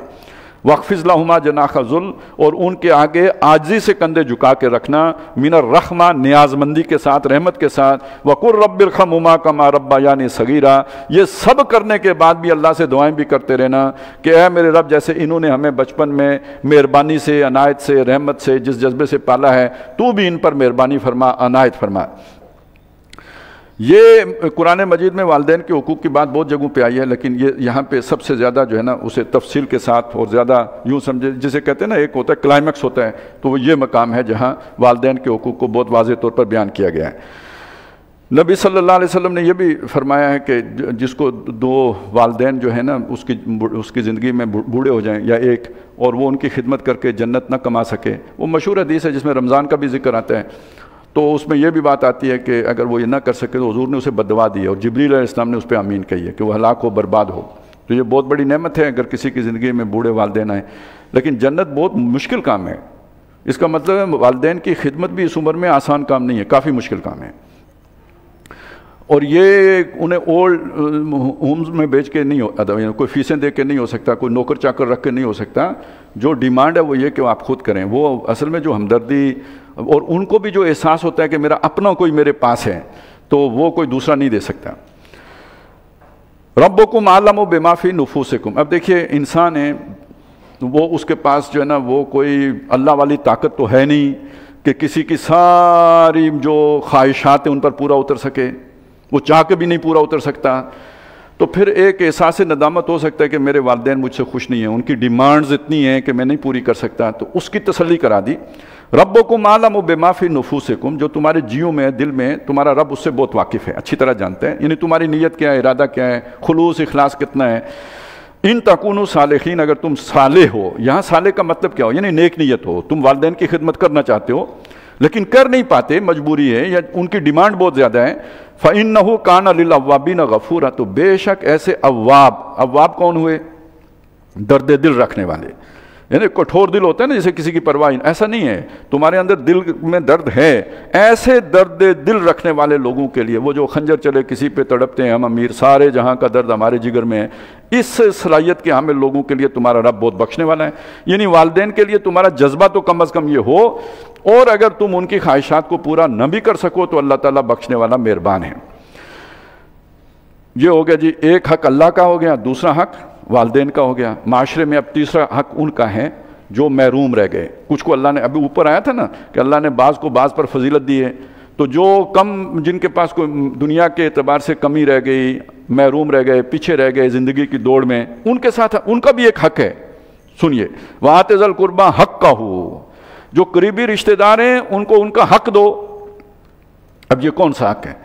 یعنی اللہ نے آپ کو اگر زیادہ دے دیا، ان کو کم دیا ہے، تو آپ کے اس زیادہ مال میں سب سے پہلا حق ان کا ہے۔ عجیب انداز ہے، گویا اللہ نے سب کے لیے برابر اتارا تھا، امتحان کے لیے ان کا حصہ بھی تمہارے تھیلے میں ڈال دیا کہ دیکھتے ہیں کہ تم ان تک پہنچاتے ہو یا نہیں۔ حق کی بات کی ہے نا، اب یہ قانونی حق تو نہیں ہے، کسی عدالت میں جا کے تو یہ نہیں حاصل کر سکتے۔ میں نے زکوٰۃ دے دی ہے، کہانی ختم، باقی میرا پیسہ ہے، میں اپنے بچوں کے لیے چھوڑ کے جاؤں گا، حق تو ان کا ہے، وراثت میں ترکے میں چھوڑ کے جاؤں گا، لیکن یہ وہ والا حق نہیں ہے۔ یہ وہ حق ہے جس کے بارے میں اللہ پوچھے گا، میں بھوکا تھا، میں پیاسا تھا، میں ضرورت مند تھا، میں کپڑے مانگنے آیا تھا، تم نے مجھے نہیں دیے، اللہ تو میرے پاس کب آیا تھا؟ وہ جو میرا بندہ آیا تھا وہ میں ہی تھا۔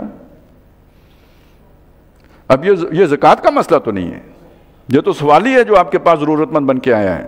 وَآتِ ذَا الْقُرْبَىٰ حَقَّهُ، قریبی رشتہ دار کو اس کا حق دو۔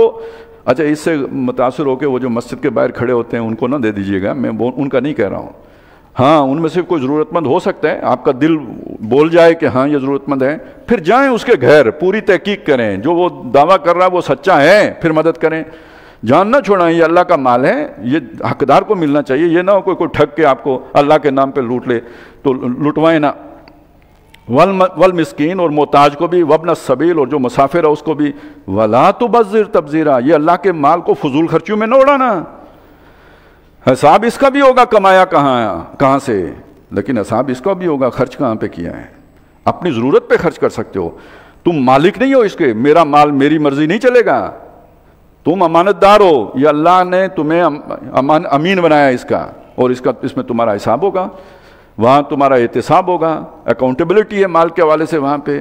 فضول اگر اڑایا تو پکڑے جاؤ گے، اور یہ کیسے پکڑے جاؤ؟ دیکھیے فضول خرچی کو کیا کہہ رہا ہے قرآن، ان المبذرین کانوا اخوان الشیاطین، یہ شیطانوں کے بھائی ہیں، جو فضول خرچی کرنے والے ہیں یہ شیطانوں کے بھائی ہیں۔ اصل میں اس سے وہ سارا عدل ڈسٹرب ہو جاتے ہیں، ٹرینڈ سیٹ ہو جاتے ہیں۔ دیکھیں نا، فرض کریں شادی ہے، ایک امیر آدمی کے بیٹے کی شادی ہے، اس نے پوری گلی روشن کر دی ہے، پتہ نہیں کدھر کدھر سے وہ ڈھولچی اٹھا کے لایا ہے، کیا کیا اس نے نئے نئے بھنگڑے ڈالے ہیں، اب تو نیکی کے نام پر بھی الٹے کام شروع ہو گئے ہیں۔ چلو بھائی چلتے ہیں، نکاح کرتے ہیں، کہاں کرتے ہیں؟ مسجد حرام میں کرتے ہیں، گویا محلے کی مسجد ہے مسجد حرام، یہ سارے خرچے اس کے پیچھے، اور یہ اصل میں تو یہ سارا کارپوریٹ کلچر بن گیا ہے۔ مسجد حرام جانا بھی اب وہی چیز ہوگی، بھئی ایک حج کریں جو فرض ہے، باقی یہ اتنے محرومین ہیں ان کے اوپر خرچ کریں، کوئی ضروری ہے ہر سال حج کرنے جانا؟ اللہ نے تو نہیں فرض کیا ہوا۔ اسی طرح ہر سال عمرہ کرنا بھی کوئی اللہ نے فرض، لیکن یہ کہ وہ سٹیٹس سمبل بن گیا ہے، وہ نیک لوگوں کی، اللہ معاف کرے، ایک طرح سے سیر و تفریح بن کے رہ گیا ہے، تو اس کا بھی پوچھ ہوگا، لیکن وہ ٹرینڈ بن گیا۔ اب اگر کسی نے وہ جو جس طرح کے بھی شادیاں تمام عیاشیوں کے ساتھ ہو گئیں، تو اب دوسرا بھی نہیں کوشش کرے گا کہ میں بھی ایسے طرح کروں، اور اس کے نتیجے میں پھر مال کمانے کی ریس لگتی ہے، اور پھر بائی ہک اور بائی کروک جیسے بھی کما سکتے ہو کماؤ، اب جہاں تعینات ہو وہاں اپنے جو بھی تمہارے اختیارات ہیں ان کا غلط استعمال کرو، دولت کماؤ تاکہ اپنی بچی کے ہاتھ اسی طرح پیلے کرو جیسے تمہارے پڑوسی نے کیے ہیں یا چچا زاد بھائی نے کیے ہیں یا کسی دوسرے کزن نے کیے ہیں۔ ٹرینڈ سیٹ ہوتا ہے یا نہیں؟ اور جو بیچارہ نہ کر سکے وہ کیا کرے گا؟ اس کے پاس 3 آپشن ہیں: خودکشی جو بعض کر لیتے ہیں، نشہ لگے دم مٹے غم، ان سارے غموں سے نجات پاؤ، نشہ کرو جو عام ہو رہا ہے، اور ایک تیسرا آپشن بھی ہے کہ پستول نکالو اور لوٹو۔ دیکھا آپ نے ایک غلط ٹرینڈ سیٹ کرنے کے نتائج کیا نکلے؟ یہ سارا پھر وہ شیطانی کام شروع کس نے کیا؟ ان المبذرین کانوا اخوان الشیاطین۔ یہ جو مبذرین ہیں فضول خرچی کرنے والے، یہ شیطانوں کے بھائی ہیں۔ معاشرے میں تباہی پھرے گی یا نہیں پھرے گی؟ معاشرہ یہ سیٹل پرسکون اور امن والا معاشرہ ہوگا یا جہاں ایک طرف وہ لیٹے ہوئے ہوں پنگھی چرسی اور دوسری طرف جو ہے نا پستول لے کے گھوم رہے ہوں اور تیسری طرف خودکشیاں ہو رہی ہوں؟ تو پھر وہ امن سے خوشحال لوگ بھی نہیں رہ سکیں گے اگر وہ محروم لوگوں کو اپنے ساتھ لے کے نہیں چلیں گے تو۔ وَإِمَّا تُعْرِضَنَّ عَنْهُمُ ابْتِغَاءَ رَحْمَةٍ مِّن رَّبِّكَ تَرْجُوهَا، اور اگر تمہیں اعراض کرنا پڑے کبھی، کوئی مانگنے والا آیا، ظاہر ہے پہلے آپ نے 1 سال دیا، دوسرے سال دیا، یا 1 مہینے دیا، دوسرے مہینے دیا، کبھی کبھی یہ بھی ہوتا ہے کاروبار میں نقصان ہو گیا، آپ کے پاس نہیں ہے، اب وہ مانگنے آ گیا، آپ اپنی سوچوں میں پڑے ہیں میں اپنے خرچے کہاں سے پورے کروں گا، اوپر سے وہ دھمکا کہ جناب میں مجبور ہوں، بندہ کہتا ہے یار تیری کمی تھی، تو اس وقت یہ امکان ہے کہ اسے ڈانٹ دے، اسے بگا دے۔ تو فرمایا کہ اگر ایسی کیفیت پیدا ہو، اعراض کرنا پڑے، یعنی تم خود امیدوار ہو اپنے رب کی رحمت کے کہ کوئی کاروبار ہو جائے، کوئی ڈیل ہو جائے کہ میرا بھی گھر چلے، جس کے تم امیدوار ہو، تو اوپر سے سوال ہی آ گیا فَقُلْ لَهُمْ، تو ان سے کہو قَوْلًا مَيْسُورًا، نرمی کی بات کرو، اس موقع پہ بھی اپنے جذبات کو کنٹرول کرو، اپنی فرسٹریشن اس پہ نہ نکالو بلکہ اس سے نرمی سے بات کرو۔ وَلَا تَجْعَلْ يَدَكَ مَغْلُولَةً إِلَىٰ عُنُقِكَ، وہ پہلے آیا تھا فضول خرچی نہ کرنا، اب اس کے برعکس دوسری ایکسٹریم ہے اپنے ہاتھ کو اپنی گردن کے ساتھ نہ لگا لینا، یعنی کنجوس۔ یہ ایک محاورہ ہے، ہاتھ گردن کے ساتھ جوڑ لینا یعنی کنجوس ہے، جیب کی طرف نہیں لے جانا، گردن کی طرف لے جانا۔ وَلَا تَبْسُطْهَا كُلَّ الْبَسْطِ، اسے کھول بھی نہیں دینا، بالکل ہی کھول دینا۔ فَتَقْعُدَ مَلُومًا مَقْصُورًا، اور سارا اللہ کی راہ میں دے کے جب اپنے گھر والے کہیں جی چاول ختم ہو گئے ہیں تو بندہ کہے او یار وہ تو میرے تو کریڈٹ میں کچھ ہے ہی نہیں، کہاں سے لے کے آؤں، تو پھر اس وقت الزام کھائے ہوئے اور ہارے ہوئے ہو کے بیٹھ جاؤ گے۔ لہٰذا اس میں بھی اعتدال کی ضرورت، اللہ کی راہ میں بھی خرچ کرنے میں اعتدال، اپنے اوپر خرچ کرنے میں بھی اعتدال۔ اب یہ دیکھیے یہ حکمت کے بغیر ممکن ہے؟ ادعو الی سبیل ربک بالحکمہ، تو یہ ہیں وہ حکمت کی باتیں جو اللہ تعالیٰ ہمیں سکھا رہا ہے۔ ان ربک یبسط الرزق لمن یشاء ویقدر، بے شک تیرا رب رزق پھیلا کے بھی دیتا ہے جس کو چاہتا ہے اور جسے چاہتا ہے تنگ کر کے بھی دیتا ہے۔ ایک وجہ تو بتا دی، اسی میں امتحان ہے، جسے پھیلا کے دیا اسے دیکھتا ہے کہ شکر کرتا ہے یا نہیں اور میری راہ میں خرچ کرتا ہے کہ نہیں، اور جسے تنگ کر کے دیا اسے دیکھتا ہے صبر کرتا ہے یا نہیں، اور یہ کہ مجھ پر توقع رکھتا ہے یا نہیں۔ یہ دونوں آزمائش کی صورتیں۔ ایک اور بھی بات ہے، مہربان ہے نا، وہ پیچھے آیا تھا ید الانسان بالشر دعاہ بالخیر، انسان اپنے لیے خیر کی بجائے شر مانگ بیٹھتا ہے۔ اب بالفرض ایک آدمی کمزور آدمی ہے، وہ مال کا حق ادا نہیں کر سکتا۔ حق کیا ہے؟ فضول خرچی نہ کرنا۔ حق کیا ہے؟ اعتدال سے کنجوسی نہ کرنا۔ ایک آدمی کمزور ہے، فرض کریں کمزوری کی ایک صورت یہ ہے کہ مال ہو بھی اور بندہ اپنے اوپر بھی نہ خرچ کرے، ایسے کنجوس لوگ بھی ہوتے ہیں۔ مال ہے بھی اور جو رشتہ دار ہیں ان کا حق ادا نہ کر سکے، یعنی ان میں بانٹ نہ سکے، کمزوری ہے۔ یا دوسری کمزوری کی صورت یہ ہو سکتی ہے کہ مال آیا اور بندہ آپے سے باہر ہو گیا، اللہ تلّ میں کون تو کون، وہ ادھر سے نکلا کہیں بیریا ٹاؤن میں گھر لیا، ادھر سے آگے اڑنے کی تیاری میں وہ کبھی کڑے کلب تو کڑے کلب، تو وہ مال اس کے لیے خیر بنا یا شر بنا؟ اب جو کمزور بندہ ہے اللہ اس سے واقف ہے، جانتا ہے یہ اس کا اتنا ظرف ہی نہیں ہے کہ اس کے تھیلے میں اتنا خیر ڈالا جائے، نہیں دیتا، تو وہ اپنے بندوں سے واقف ہے کس کو کیا شے فائدہ دے گی، کس کا کیا شے نقصان کرے گی۔ انہ کان بعبادہ خبیرا بصیرا۔ ولا، اب اگلی بات، ولا تقتلوا اولادکم خشیۃ املاق، اپنی اولاد کو مفلسی کے ڈر سے قتل نہ کرنا۔ کھائیں گے کہاں سے، یا جو اعلیٰ تعلیم میں نے دلانی ہے وہ میں کیسے دلاؤں گا؟ لہٰذا وہ پہلے وقتوں میں تو ایک ہی آپشن تھا کہ وہ آپ انہیں جو ہے نا وہ ابارشن کرا دیں، اب تو یہ مانے حمل ادویات اور طور طریقے آ گئے ہیں، پیدا ہی نہ ہونے دیں، پہلے پیدا ہونے کے بعد بھی قتل کر دیتے تھے۔ یہاں اس قتل کا ذکر ہی نہیں ہے جس کا ذکر سورہ انعام میں ہے، یعنی مشرکوں کی بتوں کے بھینٹ چڑھانا، وہ بات نہیں ہو رہی۔ مفلسی کے ڈر، کھلاؤں گا کہاں سے، تربیت کیسے دوں گا، پالوں پوسوں گا کیسے، تو اس ڈر سے اپنی اولاد کا دیکھیں، اب دیکھیں ایک انسانی معاشرے کے اندر اگر افزائش نسل کا پروسیس روک دیا جائے کسی بھی اس سے، معاشرہ آگے جائے گا یا پیچھے جائے گا؟ کچھ ہی عرصے کے بعد بوڑھے بوڑھے باقی رہ جائیں گے، وہ جو عقل مند بوڑھے تھے جنہوں نے کہا تھا نہیں بچے دو ہی اچھے،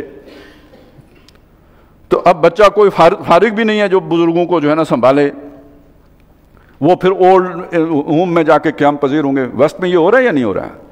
تو انسان جب خود حکیم بنے گا تو اسی طرح اپنے پاؤں پہ کلاڑے مارے گا۔ وہ الحکیم جب تمہیں بتا رہا ہے کہ یہ کام نہیں کرنا تو اس کا خیال رکھے، ان اصولوں پہ چلے۔ اولاد کو مفلسی کے خوف سے قتل نہ کرنا، ان کا مجھے یوں ترجمہ کرنا دیجئے، ان کا راستہ نہ روکنا۔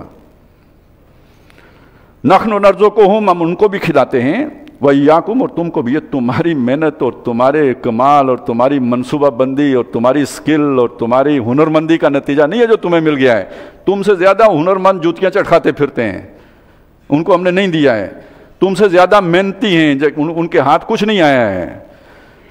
تو یہ ہماری تقسیم ہے، تم کو بھی دیتے ہیں، ان کو بھی دیتے ہیں، اور ان کو بھی دیں گے، اولاد تمہاری کو بھی دیں گے۔ اِنَّ قَتْلَهُمْ كَانَ خِطْئًا كَبِيرًا، ان کو قتل کرنا یا ان کی راہ روکنا بہت بڑے گناہ کی بات ہے۔ یہ گناہ ہو سکتا ہے فقہ میں نہ فٹ ہوتا ہو۔ اب ظاہر ہے فقہ تو آپ سے یہ پوچھے کہ بھائی زکوٰۃ دی ہے یا نہیں دی، اس سے آگے آپ نے کسی اور کو کوئی صدقہ خیرات کریں نہ کریں، یہ آپ کا اور اللہ کا معاملہ ہے، یہ ریاست اور آپ کا معاملہ نہیں ہے۔ اسی طرح یہ معاملہ بھی ہے۔ چوتھی چیز، وَلَا تَقْرَبُوا الزِّنَا إِنَّهُ كَانَ فَاحِشًا، زنا کے قریب نہ جانا، یہ بہت بے حیائی کی بات ہے۔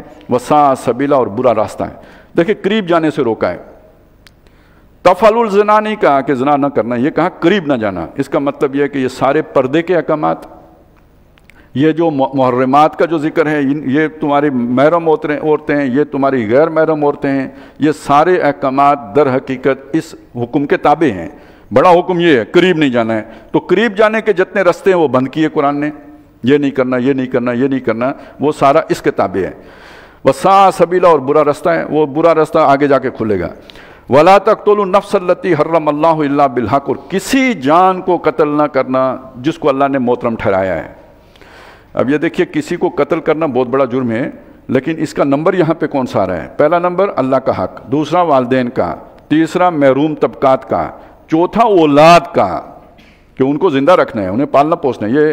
یہ جو ویڈ لاک کا اللہ نے یہ تصور دیا ہے، یہ دیا ہی اس لیے ہے، سوشل کانٹریکٹ جو ہے، تاکہ افزائش نسل ہو۔ یہ صرف عیاشی اپنے مزے کے لیے تو نہیں ہے، اصل تو یہ ہے تاکہ انسانی تمدن جو ہے آگے بڑھے۔ اور اس سے اگلی بات یہ ہے کہ یہ اگر زنا عام ہو جائے گا، اس سے بھی انسانی تمدن کی جڑ کٹے گی، کیونکہ وہ جو خاندان ہے، میاں بیوی کا جو تعلق ہے، اس کا وہ رشتہ استوار ہوتا ہے اعتماد پر۔ اور جہاں پر یہ بد اعتمادی ہو جائے کہ میاں گھر سے نکلے اور پتہ نہیں کدھر منہ مار کے آئے گا، اور بیوی کے بارے میں ہر وقت اندیشہ ہو کہ کیا گل کھلا رہی ہوگی، تو وہاں پہ وہ پرامن ماحول ہی نہیں دستیاب ہوتا کہ جو اولاد کی بہتر تربیت کے لیے درکار ہوتا ہے۔ وَلَا تَقْتُلُوا، تو اس کے بعد نمبر آیا وَلَا تَقْتُلُوا النَّفْسَ الَّتِي حَرَّمَ اللَّهُ إِلَّا بِالْحَقِّ، جس جان کو اللہ نے محترم ٹھہرایا اس کو مت قتل کرو سوائے اس کے کہ حق پر۔ حق پر ہونے کا مطلب یہ ہے کہ اس نے کسی کو قتل کر دیا ہو کہ قصاصاً اسے قتل کیا گیا، یا یہ کہ وہ مرتد ہو گیا ہو جیسے پڑھائے ہیں، یا یہ کہ وہ کوئی شادی شدہ اس نے کوئی بے حیائی کا ارتکاب، زنا کا ارتکاب کیا ہو اور ثابت بھی ہو گیا ہو، 4 گواہ پیش ہو گئے ہوں تو اسے سنسار کر کے قتل کیا جائے گا، یا جو حربی کافر ہے میدان جنگ میں آپ کے سامنے آ گیا۔ یہ 4 صورتیں حق کی ہیں۔ ومن قتل مظلوما، اور جو کوئی قتل کر دیا جائے ظلم سے، یعنی وہ معصوم تھا اسے قتل کر دیا، فقط جعلنا لولیہ سلطانہ، تو اب اس کا خون بہا لانا ہے، معاف کرنا ہے، یا قصاصاً جو قاتل ہے اسے قتل کرنا ہے، اس کا فیصلے کا اختیار اس کے ولی کے پاس ہے۔ صدر مملکت کے پاس معافی کا اختیار نہیں ہے، معافی کا اختیار اللہ تعالیٰ نے اس کے ولی کو دیا ہے۔ فلا یسرف فی القتل، تو قتل میں بھی اسراف نہ کرو، زیادتی نہ کرو۔ یعنی ہوتا ہے نا پرانے وقتوں میں یہ تھا کہ یہ قبیلہ بڑا معزز ہے، اس کے بندے کو کسی دوسرے قبیلے والے نے قتل کیا تو بدلے میں اس کے 2 قتل کیے جائیں گے یا 4 قتل کیے جائیں گے۔ یا بعض اوقات یہ ہوتے ہیں، آج کل بھی ہو جاتا ہے، وہ جو انتقاماً قتل کرتے ہیں تو لاش کا مسئلہ کر دیتے ہیں، اس کے ہاتھ پاؤں کاٹ دیتے ہیں، آنکھیں نکال لیتے ہیں، یہ مسئلہ کرنا ہے۔ تو یہ جو ہے نا قتل میں حد سے نہ تجاوز کرو۔ قصاص کا مطلب ہے برابر کرنا، ایک بندہ اس نے مارا ہے بدلے میں ایک بندہ مارو، جیسے اس نے مارا ہے ویسے اس کو مار دو۔ انہو کان منصورا، وہ اس کی مدد کی جائے گی، یعنی ریاست کا یا معاشرے کا یا برادری کا کام یہ ہوگا کہ اس کی مدد کرے. کس کی؟ وہ جو مقتول کا وارث ہے اس کی، یعنی اسے گرفتار کرنا، مقدمہ چلانا، یہ ریاست کا کام ہوگا، یہ ولی کی مدد ہے گویا. ولا تقربوا مال الیتیم، اور یتیم کے مال کے قریب نہ جاؤ، الا باللتی ہی احسن، مگر وہ طریقہ کہ جو سب سے بہتر ہو. اچھا یہ وہ والی چیزیں ہیں جو اب ماڈرن اسٹیٹ کے اندر ان کو باقاعدہ جو ہے جگہ مل گئی ہے. اب وہ قتل ہو گیا، اس کے بعد عدالتیں بن گئیں، سارا وہ کار بنی، وہ ایک حد تک وہ چیز پوری ہو گئی. اگرچہ کہ جو پروسیجرل لاز رکھے گئے ہیں وہ غیر اسلامی ہیں، لیکن یہ کہ بہرحال منشا اس کی اسلام کے قریب ترین ہو گئی. یتیم کے مال کے تحفظ کے لیے بھی قوانین بن چکے ہوئے ہیں تقریباً ہر جگہ پہ. ولا تقربوا مال الیتیم، یتیم کے مال کے قریب نہ جاؤ، الا باللتی ہی احسن، مگر اس طور پر جو بہت بہترین ہو، یعنی سنبھالنے کے لیے، اس کے مال کے تحفظ کے لیے. حتی یبلغ اشدہ، یہاں تک کہ وہ اپنی جوانی کو پہنچ جائے. واوفوا بالعہد، اور جو عہد ہیں انہیں پورا کرو. یعنی عہد پورا کرنے کا مطلب کیا ہے؟ یہ ایک دین کا عہد ہے، ایک آپس میں جو کانٹریکٹ ہوتے ہیں، ظاہر ہے آپ نے کہیں جاب کی ہے تو ایک کانٹریکٹ سائن کیا ہے، اسے پورا کرو. یہ جو شادی بیاہ ہے یہ بھی تو ایک سوشل کانٹریکٹ ہے، معاہدہ ہوتا ہے باقاعدہ. عورت بھی لکھ کے دیتی ہے بھائی قبول ہے، یعنی اپنی ساری ذمہ داریاں ادا کروں گی. مرد بھی کہتا ہے قبول ہے، جس کا مطلب یہ ہے کہ میں نان نفقہ اور ساری جو بھی میری ذمہ داریاں میں پوری کروں گا. وَأَوْفُوا بِالْعَهْدِ إِنَّ الْعَهْدَ كَانَ مَسْئُولًا، یہ جو عہد ہے اس کے بارے میں پوچھا جائے گا، اس کی بھی پوچھ گچھ ہوگی. نمازی کا نہیں پوچھا جائے گا، روزے کا نہیں پوچھا جائے گا، عہد کا بھی پوچھا جائے گا. وَأَوْفُوا الْكَيْلَ إِذَا كِلْتُمْ، اور جب تم تولو تو ناپ پورا کرو. وَزِنُوا بِالْقِسْطَاسِ الْمُسْتَقِيمِ، اور جب تولو تو ترازو بالکل سیدھی رکھو، اس میں ڈنڈی نہ. یہ ڈنڈی مارنے کا جو محاورہ ہے، یہ جو اس طرح پکڑ کے تولتے تھے نا، تو اس میں تھوڑا سا ہاتھ یوں کر لیتے تھے تو وہ جو کلی ہوتی تھی وہ گویا پہلے نظر آنا شروع ہو جاتی تھی. وہ یعنی جہاں اپنے پہنچنے وہ جس جگہ پہ ہونا چاہیے تو وہ تھوڑا ڈسٹرب ہو جاتا ہے، تو کچھ شٹانگ 1.5 شٹانگ کا فرق پڑ جاتا ہے، اسے کہتے ہیں ڈنڈی مارنا. تو تولتے ہوئے ڈنڈی نہ مارو. ذالک خیرون، یہ بہت بہتر ہے، یعنی حلال کی جو رزق ہے وہ بہت بہتر ہے. واحسن التاویلا، اور اس کا انجام بھی بہت اچھا ہے. اس کا مطلب حرام کا انجام اچھا نہیں ہوگا، اس کا انجام اچھا ہے. وَلَا تَقْفُ مَا لَيْسَ لَكَ بِهِ علم، ایک اور رہنمائی دی گئی ہے. موقف اختیار نہ کرو اس پر کہ جس کا تمہارے پاس کوئی علم نہ ہو. یعنی جو بھی تمہارا موقف ہو علم کی بنیاد پر ہونا چاہیے. علم کی 5 سورسز ہیں، ایک یہ جو حواس خمسہ ہیں 5 یہ ہیں، اور 6ٹھی سورس وہی ہے. یعنی جو بھی آپ کا موقف ہے، یا تو وہ آپ کی دیکھی والی چیز ہو، سنی سنائی چیز ہو، چھو کے دیکھی ہو، حواس خمسہ کی گرفت میں آتی ہو، واقعی موجود ہو، یا تو وہ یہ بات ہے، اسے ثابت کر سکتے ہوں عقلاً. دوسرا یہ ہے کہ اگر فرض کریں ماوراء العقل ہے تو پھر یہ کہ وہی سے ثابت کر سکتے ہوں. اس کے بعد بغیر باقی توہمات ہیں، سپرسٹیشنز ہیں، وہ آپ کے خیالات ہیں، توہمات، وہم ہیں جو آپ نے اختیار کر لیے، اس سے منع کیا ہے. ان السمع والبصر والفؤاد کل اولئک کان عنہ مسئولا، بے شک سماعت بھی، بصارت بھی، اور یہ جو سماعت و بصارت کو جو اس سارے ڈیٹا کو جو ہے نا پروسیس کرنے والی اللہ نے فیکلٹی دی ہے عقل کی، اس سب کے بارے میں تو پوچھا جائے گا، سوال ہوگا ان کا استعمال کیا یا نہیں کیا کوئی موقف اختیار کرنے میں، سٹانس لینے میں. وَلَا تَمْشِ فِي الْأَرْضِ مَرَحًا، اور زمین پر اتراتے ہوئے اکڑ کر مت چلو. إِنَّكَ لَن تَخْرِقَ الْأَرْضَ وَلَن تَبْلُغَ الْجِبَالَ طُولًا، بے شک تم زمین کو پھاڑ نہیں سکتے اور نہ ہی پہاڑوں جیسی بلندی لمبے ہو سکتے ہو. مطلب یہ ہے کہ جب بندہ اکڑتا ہے تو 2 ہی صورتیں ہوتی ہیں اس کی، یا تو پاؤں زور سے مار کے چلتا ہے، یا وہ ذرا تھوڑی سی اپنی جو ہے نا گردن اکڑاتا ہے، ذرا اونچی کرتا ہے.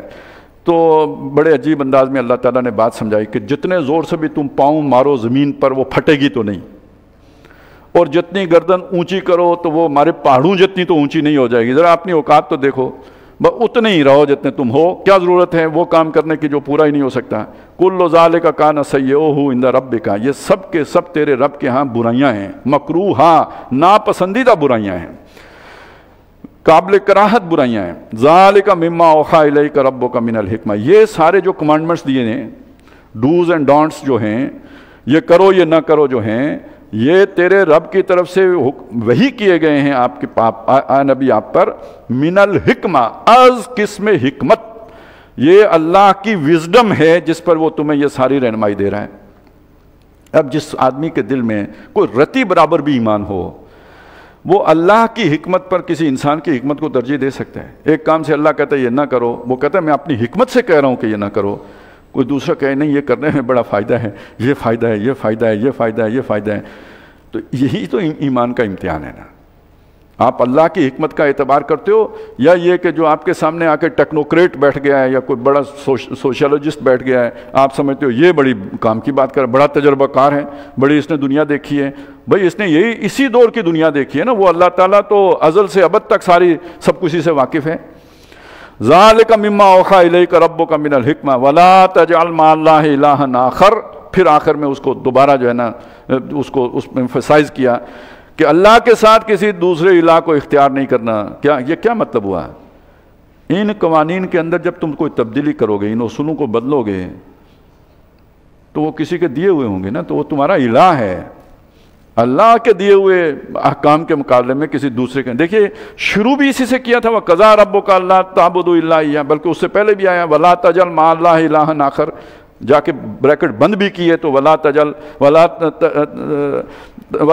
مَعَ اللَّهِ إِلَٰهًا آخر فَتُلْقَىٰ فِي جَهَنَّمَ، جا پڑو گے دوزخ میں ملوما مدخورا، ملامت کیے ہوئے ہو کے اور دھکے کھا کر۔ افاسفاکم ربکم بالبنین، یہ اب خطاب جو ہے نا وہ مشرکین مکہ سے ہے، کیا تمہیں تو تمہارے رب نے چن لیا بیٹوں کے لیے، یعنی تم پسند کرتے ہو کہ تمہیں بیٹے ہوں اور تم نے اپنے رب کو بیٹیاں دی ہیں، تو تم اپنے لیے بیٹے پسند کرتے ہو، یعنی تمہارے رب نے تمہیں چنا ہے بیٹوں کے لیے۔ وَاتَّخَذَ مِنَ الْمَلَائِكَةِ إِنَاثًا، اور خود بیٹیاں رکھ لی ہیں۔ انکم لتقولون قولا عظیما، بہت بڑی بات ہے جو تم کہہ رہے ہو، گستاخی کی بات۔ یہ اصل گستاخی تو یہ ہے کہ اللہ کے ساتھ کسی کو اولاد جوڑنا، اولاد کے طور پر، اللہ کی کوئی اولاد نہیں ہے۔ لم یلد ولم یولد، نہ وہ کسی سے جنا گیا نہ اس نے کسی کو جنا، لیکن یہ کہ اصل بنیادی بات تو یہ، لیکن ساتھ ہی ایک طنز بھی اللہ نے کر دی کہ ذرا اپنی عقل کا ذرا تھوڑا جائزہ لو۔ وہ جو اوپر آیا تھا وَلَا تَقْفُ مَا لَيْسَ لَكَ بِهِ عِلْمٌ، اس کے لیے تمہارے پاس کہاں سے علم آ گیا؟ اور کتنی نامعقول بات ہے کہ تم اپنے لیے پسند کرتے ہو کہ ہمیں بیٹے ملیں، اور جس کو اپنے سے اعلیٰ سمجھتے ہو، عرفہ سمجھتے ہو، اس کو تم نے دیے بھی، الاٹ بھی کیے، تو بجائے بیٹوں کے اولاد کے طور پر بیٹیاں الاٹ کر دیں۔ وَلَقَدْ صَرَّفْنَا فِي هَذَا الْقُرْآنِ لِيَذَّكَّرُوا، ہم نے اس قرآن میں مضامین کو پھیر پھیر کر بیان کیا تاکہ وہ سمجھیں۔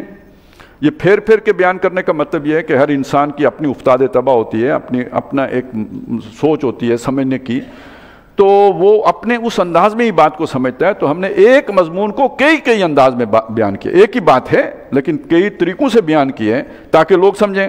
ایک پھول کا مضمون ہو تو 100 رنگ سے باندھوں، 100 رنگ سے باندھا ہے، لیکن وما یزیدہم الا نفورا، وہ نہیں بڑھے مگر نفرت میں اور بھاگنے میں، بجائے اس کے کہ قبول کرتے دوڑے۔ قل لو کان معہ آلہۃ، اے نبی ان سے کہیے سوچو اگر اس کے ساتھ اور بھی آلہہ ہوتے، اللہ کے علاوہ بھی کوئی معبود ہوتے، کوئی حاکم ہوتے۔ اب یہاں آلہہ، یہ جو آلہہ اگر جو بت رکھے ہوئے ہیں ان کی تو لڑائی نہیں ہوتی، وہ تو بس زمیں جنبد نجومت گل محمد کی طرح ایک ہی جگہ پہ وہ ساکت و صامت ٹھوکے ہوئے ہوتے ہیں۔ یہ انہی آلہہ، یعنی کوئی حکمران ہوتے، کوئی با اختیار مخلوق ہوتی، اللہ کے سوا بھی کوئی آلہہ ہوتے، کما یقولون، جیسے کہ ان کا دعویٰ ہے، اذن اگر ایسا ہوتا، لبتغوا الی ذی العرش سبیلا، وہ ضرور اس بڑے الہ یعنی اللہ کی طرف کبھی نہ کبھی تو بغاوت ہوتی نا۔ مارشل لا صرف پاکستانی میں تو لگنے ضروری نہیں ہے، دنیا بھر میں ہر جگہ پہ جہاں بھی طاقت کا جو ہے کسی کے پاس کوئی تھوڑا بہت وہ ہوگی وہ لاٹھی، وہ کیوں نہیں کوشش کرے گا کہ وہ اقتدار پہ قبضہ کر لے؟ تو وہ لازماً اقتدار اعلیٰ پر قبضہ کرنے کی کوشش کرتے۔ سبحانہ، وہ پاک ہے، اس کے ساتھ کوئی الہ نہیں ہے، وتعالیٰ، اور بہت بلند ہے، یعنی تم نے اسے بہت نیچے اتار کے دیکھا ہے، تم نے اس کی سطح گرا دی ہے، جس مقام و مرتبے پہ وہ ہے اس سے بہت نیچے لے آئے ہو جب اس کے ساتھ تم نے اور آلیہ جوڑے ہیں، وہ اس سے بہت بلند و بالا ہے۔ اما یقولون، جو یہ کہتے ہیں اس سے، علواً کبیرہ، بہت بڑی بلندی جس پر کہ وہ فائز ہے، تمہارا تصور بھی وہاں نہیں پہنچ سکتا۔ اس کا ایک نقشہ ہے جو ہماری سمجھ کے مطابق ہمارے سامنے کھینچا گیا ہے، فرمایا تسبح لہ السماوات السبع، 7 آسمان اس کی اس بلندی پر گواہ ہیں۔ میں نے تسبیح کا ترجمہ بلندی اس لیے کیا ہے کہ یہ تسبیح کا مطلب ہوتا ہے کسی کو اس کے مقام میں بلند پر برقرار رکھنا۔ سبح یسبح، تیرنے کو کہتے ہیں، وَكُلٌّ فِي فَلَكٍ يَسْبَحُونَ، تمام اجرام سماویہ اپنے مدار میں تیر رہے ہیں۔ اور سبحہ یسبح تیروانے، مطلب کسی کو جیسے آپ پکڑ کے تیرا رہے ہوں تو یہ سبحہ یسبح ہوتا ہے۔ تو چونکہ پیچھے اللہ کے مقام بلند کا ذکر آیا ہے تو اصل تسبیح کیا ہے؟ اللہ کو اس کے مقام بلند پر برقرار رکھنا، اس سے نیچے نہ گرانا، یہ تسبیح کا اصل مطلب ہے۔ اور اسی کا معنی پاک ہونا کا کیوں کیا جاتا ہے؟ جو تم نے اس کے ساتھ نقص لگایا ہے، جو عیب لگایا ہے، جو کمی سمجھی ہے تم نے، جو اس کے اندر تم نے کوئی ملاوٹ کر دی ہے، اس عیب سے، اس نقص سے، اس کمی سے، اس ضرورت سے وہ پاک ہے، وہ اس سے بہت بلند و بالا ہے، اونچا ہے۔ تو سبح لہ السماوات السبع والارض، زمین بھی، ومن فیہن، اور جو ان کے مابین ہے وہ سب، ہر شے اپنے وجود سے گواہی دے رہی ہے جس نے مجھے بنایا ہے، جو میرا خالق ہے، جو میرا صانع ہے، وہ نقص، عیب، کمی سے بلند و بالا، پاک، صاف ہے۔ یہ تو کم سے کم ہے، لیکن اس سے آگے بھی ہے۔ وَإِن مِّن شَيْءٍ، یعنی یہ تسبیح کا یہ لیول جو میں نے آپ کے سامنے رکھا ہے، یہ تو ہماری سمجھ میں بھی آ سکتا ہے کہ اس کا وجود گواہی دے رہا ہے کہ میرا بنانے والا بہت اعلیٰ و عرفہ ہے، لیکن قرآن کچھ اور بھی کہہ رہا ہے۔ قرآن کہہ رہا ہے وَإِن مِّن شَيْءٍ، کوئی شے نہیں ہے، إِلَّا يُسَبِّحُ بِحَمْدِهِ، مگر وہ اس کی تسبیح کر رہی ہے اس کی حمد و ثنا کے ساتھ۔ گویا ہر شے کی کوئی نہ کوئی زبان ہے، جس زبان میں وہ اللہ کی تسبیح کر رہی ہے۔ وَلَٰكِن لَا تَفْقَهُونَ تَسْبِيحَهُمْ، لیکن تم ان کی تسبیح کو نہیں سمجھ سکتے۔ إِنَّهُ كَانَ حَلِيمًا غَفُورًا، وہ بہت تحمل والا اور بردبار ہے، یعنی تمہاری حرکتوں پہ جو تم گستاخیاں کر رہے ہو اس پہ غصہ نہیں کھا رہا، تحمل والا ہے۔ اور یہ کہ بخشنے والا بھی ہے، معاف بھی کر دیتا ہے۔ تحمل کا مطلب یہ ہے کہ وقت آنے پہ دیکھوں گا، اور بخشنے کا مطلب یہ ہے کہ بالکل ہی معاف کر دیا، چھوڑ دیا، مٹی پا دی۔ وَإِذَا قَرَأْتَ الْقُرْآنَ جَعَلْنَا بَيْنَكَ وَبَيْنَ الَّذِينَ لَا يُؤْمِنُونَ بِالْآخِرَةِ حِجَابًا مَسْتُورًا، اور اے نبی جب آپ قرآن پڑھتے ہیں تو ہم طاری کر دیتے ہیں آپ کے درمیان اور جو لوگ آخرت پر ایمان نہیں رکھتے ان کے درمیان ایک پردہ جو چھپا ہوا ہوتا ہے، وہ نظر نہیں آتا۔ ایک پردہ ہے، نظر نہیں آتا، لیکن وہ حائل ہو جائے، مطلب کیا؟ وہ سمجھ نہیں سکتے۔ یہ وہ بات تھی جو ہم پیچھے پڑھائیں، جب آپ کا نقطہ نظر دنیا بنانے کا ہو، من کان یرید العاجلہ، جو عاجلہ کا طلبگار ہو، قرآن تو سارا آپ کو جو دے رہا ہے روڈ میپ وہ آخرت کا ہے، تو دنیا کا تو نقصان ہوتا ہے۔ لہٰذا جو طالب دنیا ہے اس کو قرآن کی بات وارہ ہی نہیں کھاتی، پلے ہی نہیں پڑتی، اس کے سر سے گزرتی ہے، وہ سمجھ ہی نہیں سکتا۔ تو اللہ کہتا ہے یہ ہم نے پردہ طاری کر دیا ہے، جو آخرت کے ماننے والے نہیں ہوتے ان کے اور آپ کے درمیان۔ وَجَعَلْنَا عَلَىٰ قُلُوبِهِمْ أَكِنَّةً، اور ان کے دلوں کے اوپر ہم نے ایک اور طرح کا پردہ رکھ دیا ہے، أَن يَفْقَهُوهُ، کہ وہ اسے سمجھ ہی نہیں سکتے، وَفِي آذَانِهِمْ وَقْرًا، اور ان کے کانوں میں ثقل ہے، میل جیسے ہو جائے تو آدمی کو دنیا کی آواز سنائی نہیں دیتی، ایسے ان کو یہ روح کی آواز سنائی نہیں دیتی۔ ان کی روح کے اوپر اصل میں ایسی دنیا کی محبت کے جکڑ بندیاں آ گئی ہیں کہ جس کی وجہ سے وہ بیدار ہی نہیں ہو پاتی، یہ نغمہ قرآن وہ سن ہی نہیں پاتی۔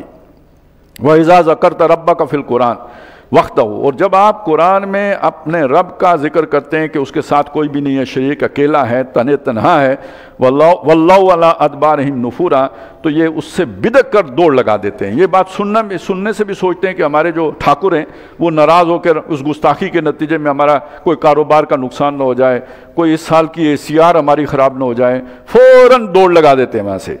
نَحْنُ أَعْلَمُ بِمَا يَسْتَمِعُونَ بِهِ إِذْ يَسْتَمِعُونَ إِلَيْكَ، اے نبی جہاں تک ان کے غور سے سننے کا تعلق ہے، جب بہت کان لگا کر اور آنکھیں جما کر سن رہے ہوتے ہیں، ہمیں خوب معلوم ہے یہ کیا سن رہے ہوتے ہیں۔ مطلب کیا ہے اس کا؟ یہ سن نہیں رہے ہوتے، یہ تاثر دے رہے ہوتے ہیں کہ ہم سن رہے ہیں، تاکہ ہمارے لوگ یہ سمجھیں کہ ان کی بات واقعی ہمارے سمجھ میں نہیں آئی۔ دیکھیں نا، میں کتنا کنسنٹریشن کے ساتھ بیٹھا ہوا تھا بات سمجھنے کے لیے، لیکن بات پھر بھی میرے سر سے گزر گئی۔ اس کا مطلب بات میں کوئی وزن، دیکھ میں وہ ہوں، بہت بڑا ڈپلومیٹ ہوں، میں سلطنت روما کے دربار میں گیا ہوں، میں نے کیسر و کسرا دیکھے ہیں، میری ان سے گفتگو ہوئی ہے، میں نے اپنی بات ان کو سمجھائی ہے، ان کی باتیں مجھے سمجھ میں آئی ہیں، لیکن یہ جو بات کرتے ہیں وہ میری سمجھ میں نہیں آتی۔ تو اس کا مطلب واقعی یہ کوئی سمجھ میں نہ آنے والی بات ہے۔ یہ تاثر یا یہ بیانیہ بنانے کے لیے یہ ایکٹنگ کر رہے ہیں۔ اِذْ يَسْتَمِعُونَ إِلَيْكَ وَإِذْ هُمْ نَجْوَىٰ، اور جب یہ اکیلے میں بیٹھے ہوتے ہیں اور خفیہ مشاورتیں کر رہے ہوتے ہیں آپس میں، اِذْ يَقُولُ الظَّالِمُونَ إِن تَتَّبِعُونَ إِلَّا رَجُلًا مَّسْحُورًا، جب وہ ظالم لوگ آپس میں یہ بات کہتے ہیں کہ تم نہیں پیروی کر رہے مگر ایک ایسے شخص کی پیروی کر رہے ہو جس کے اوپر کسی نے جادو کر دیا ہے۔ یہ بیکی باتیں کر رہے ہیں، یہ کوئی ہونے والی بات ہی نہیں ہے۔ کیوں؟ دنیا کا اتنا نقصان وہ سوچ بھی نہیں سکتے، اس لیے وہ کہتے ہیں یہ ان کی بہکی بہکی باتیں ہیں، لہٰذا ان پر کسی نے جادو کر دیا ہے۔ انظر کیف ضربوا لک الامثال، دیکھیے آپ کے بارے میں یہ کیسی کیسی باتیں کر رہے ہیں، کس طرح کی مثالیں بیان کر رہے ہیں۔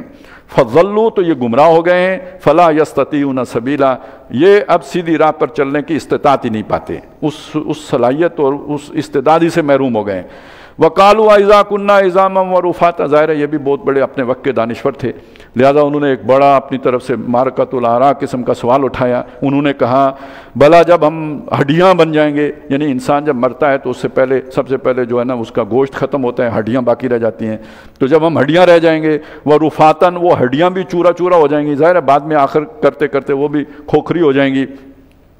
اِنَّا لَمَبْعُوثُونَ خَلْقًا جَدِيدًا، جیسے کوئی بہت بڑا علامہ اقبال صاحب سوال کر رہے ہوں، کیا اس کے بعد ہم دوبارہ نئی تخلیق میں اٹھ کھڑے ہوں گے؟ یعنی یہ نہیں ہو سکتا، یہ کیسے ہو سکتا ہے؟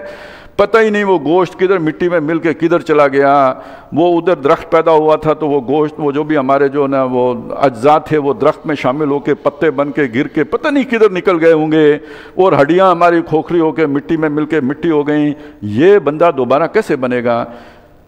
اب اس کا جواب دیا اللہ نے، یہ اللہ کی طرف سے جواب ہے، قل، اے نبی کہہ دیجئے، کونوا حجارۃ او حدیدا، یہ تو ابھی کچھ بھی نہیں بنے، پتھر بن جاؤ، مٹی نہیں پتھر بن جاؤ، او حدیدا لوہا بن جاؤ، او خلقا مما یکبر فی صدورکم، یا اس سے بھی زیادہ کوئی مضبوط قسم کی کوئی تخلیق ہو، کوئی جیسے بعد میں ہم نے سٹیل وغیرہ بنا لی، کوئی وہ بن سکتے ہو جسے ناقابل تقسیم کوئی شے ہو، وہ بن جاؤ، تب بھی وہ بنا لے گا۔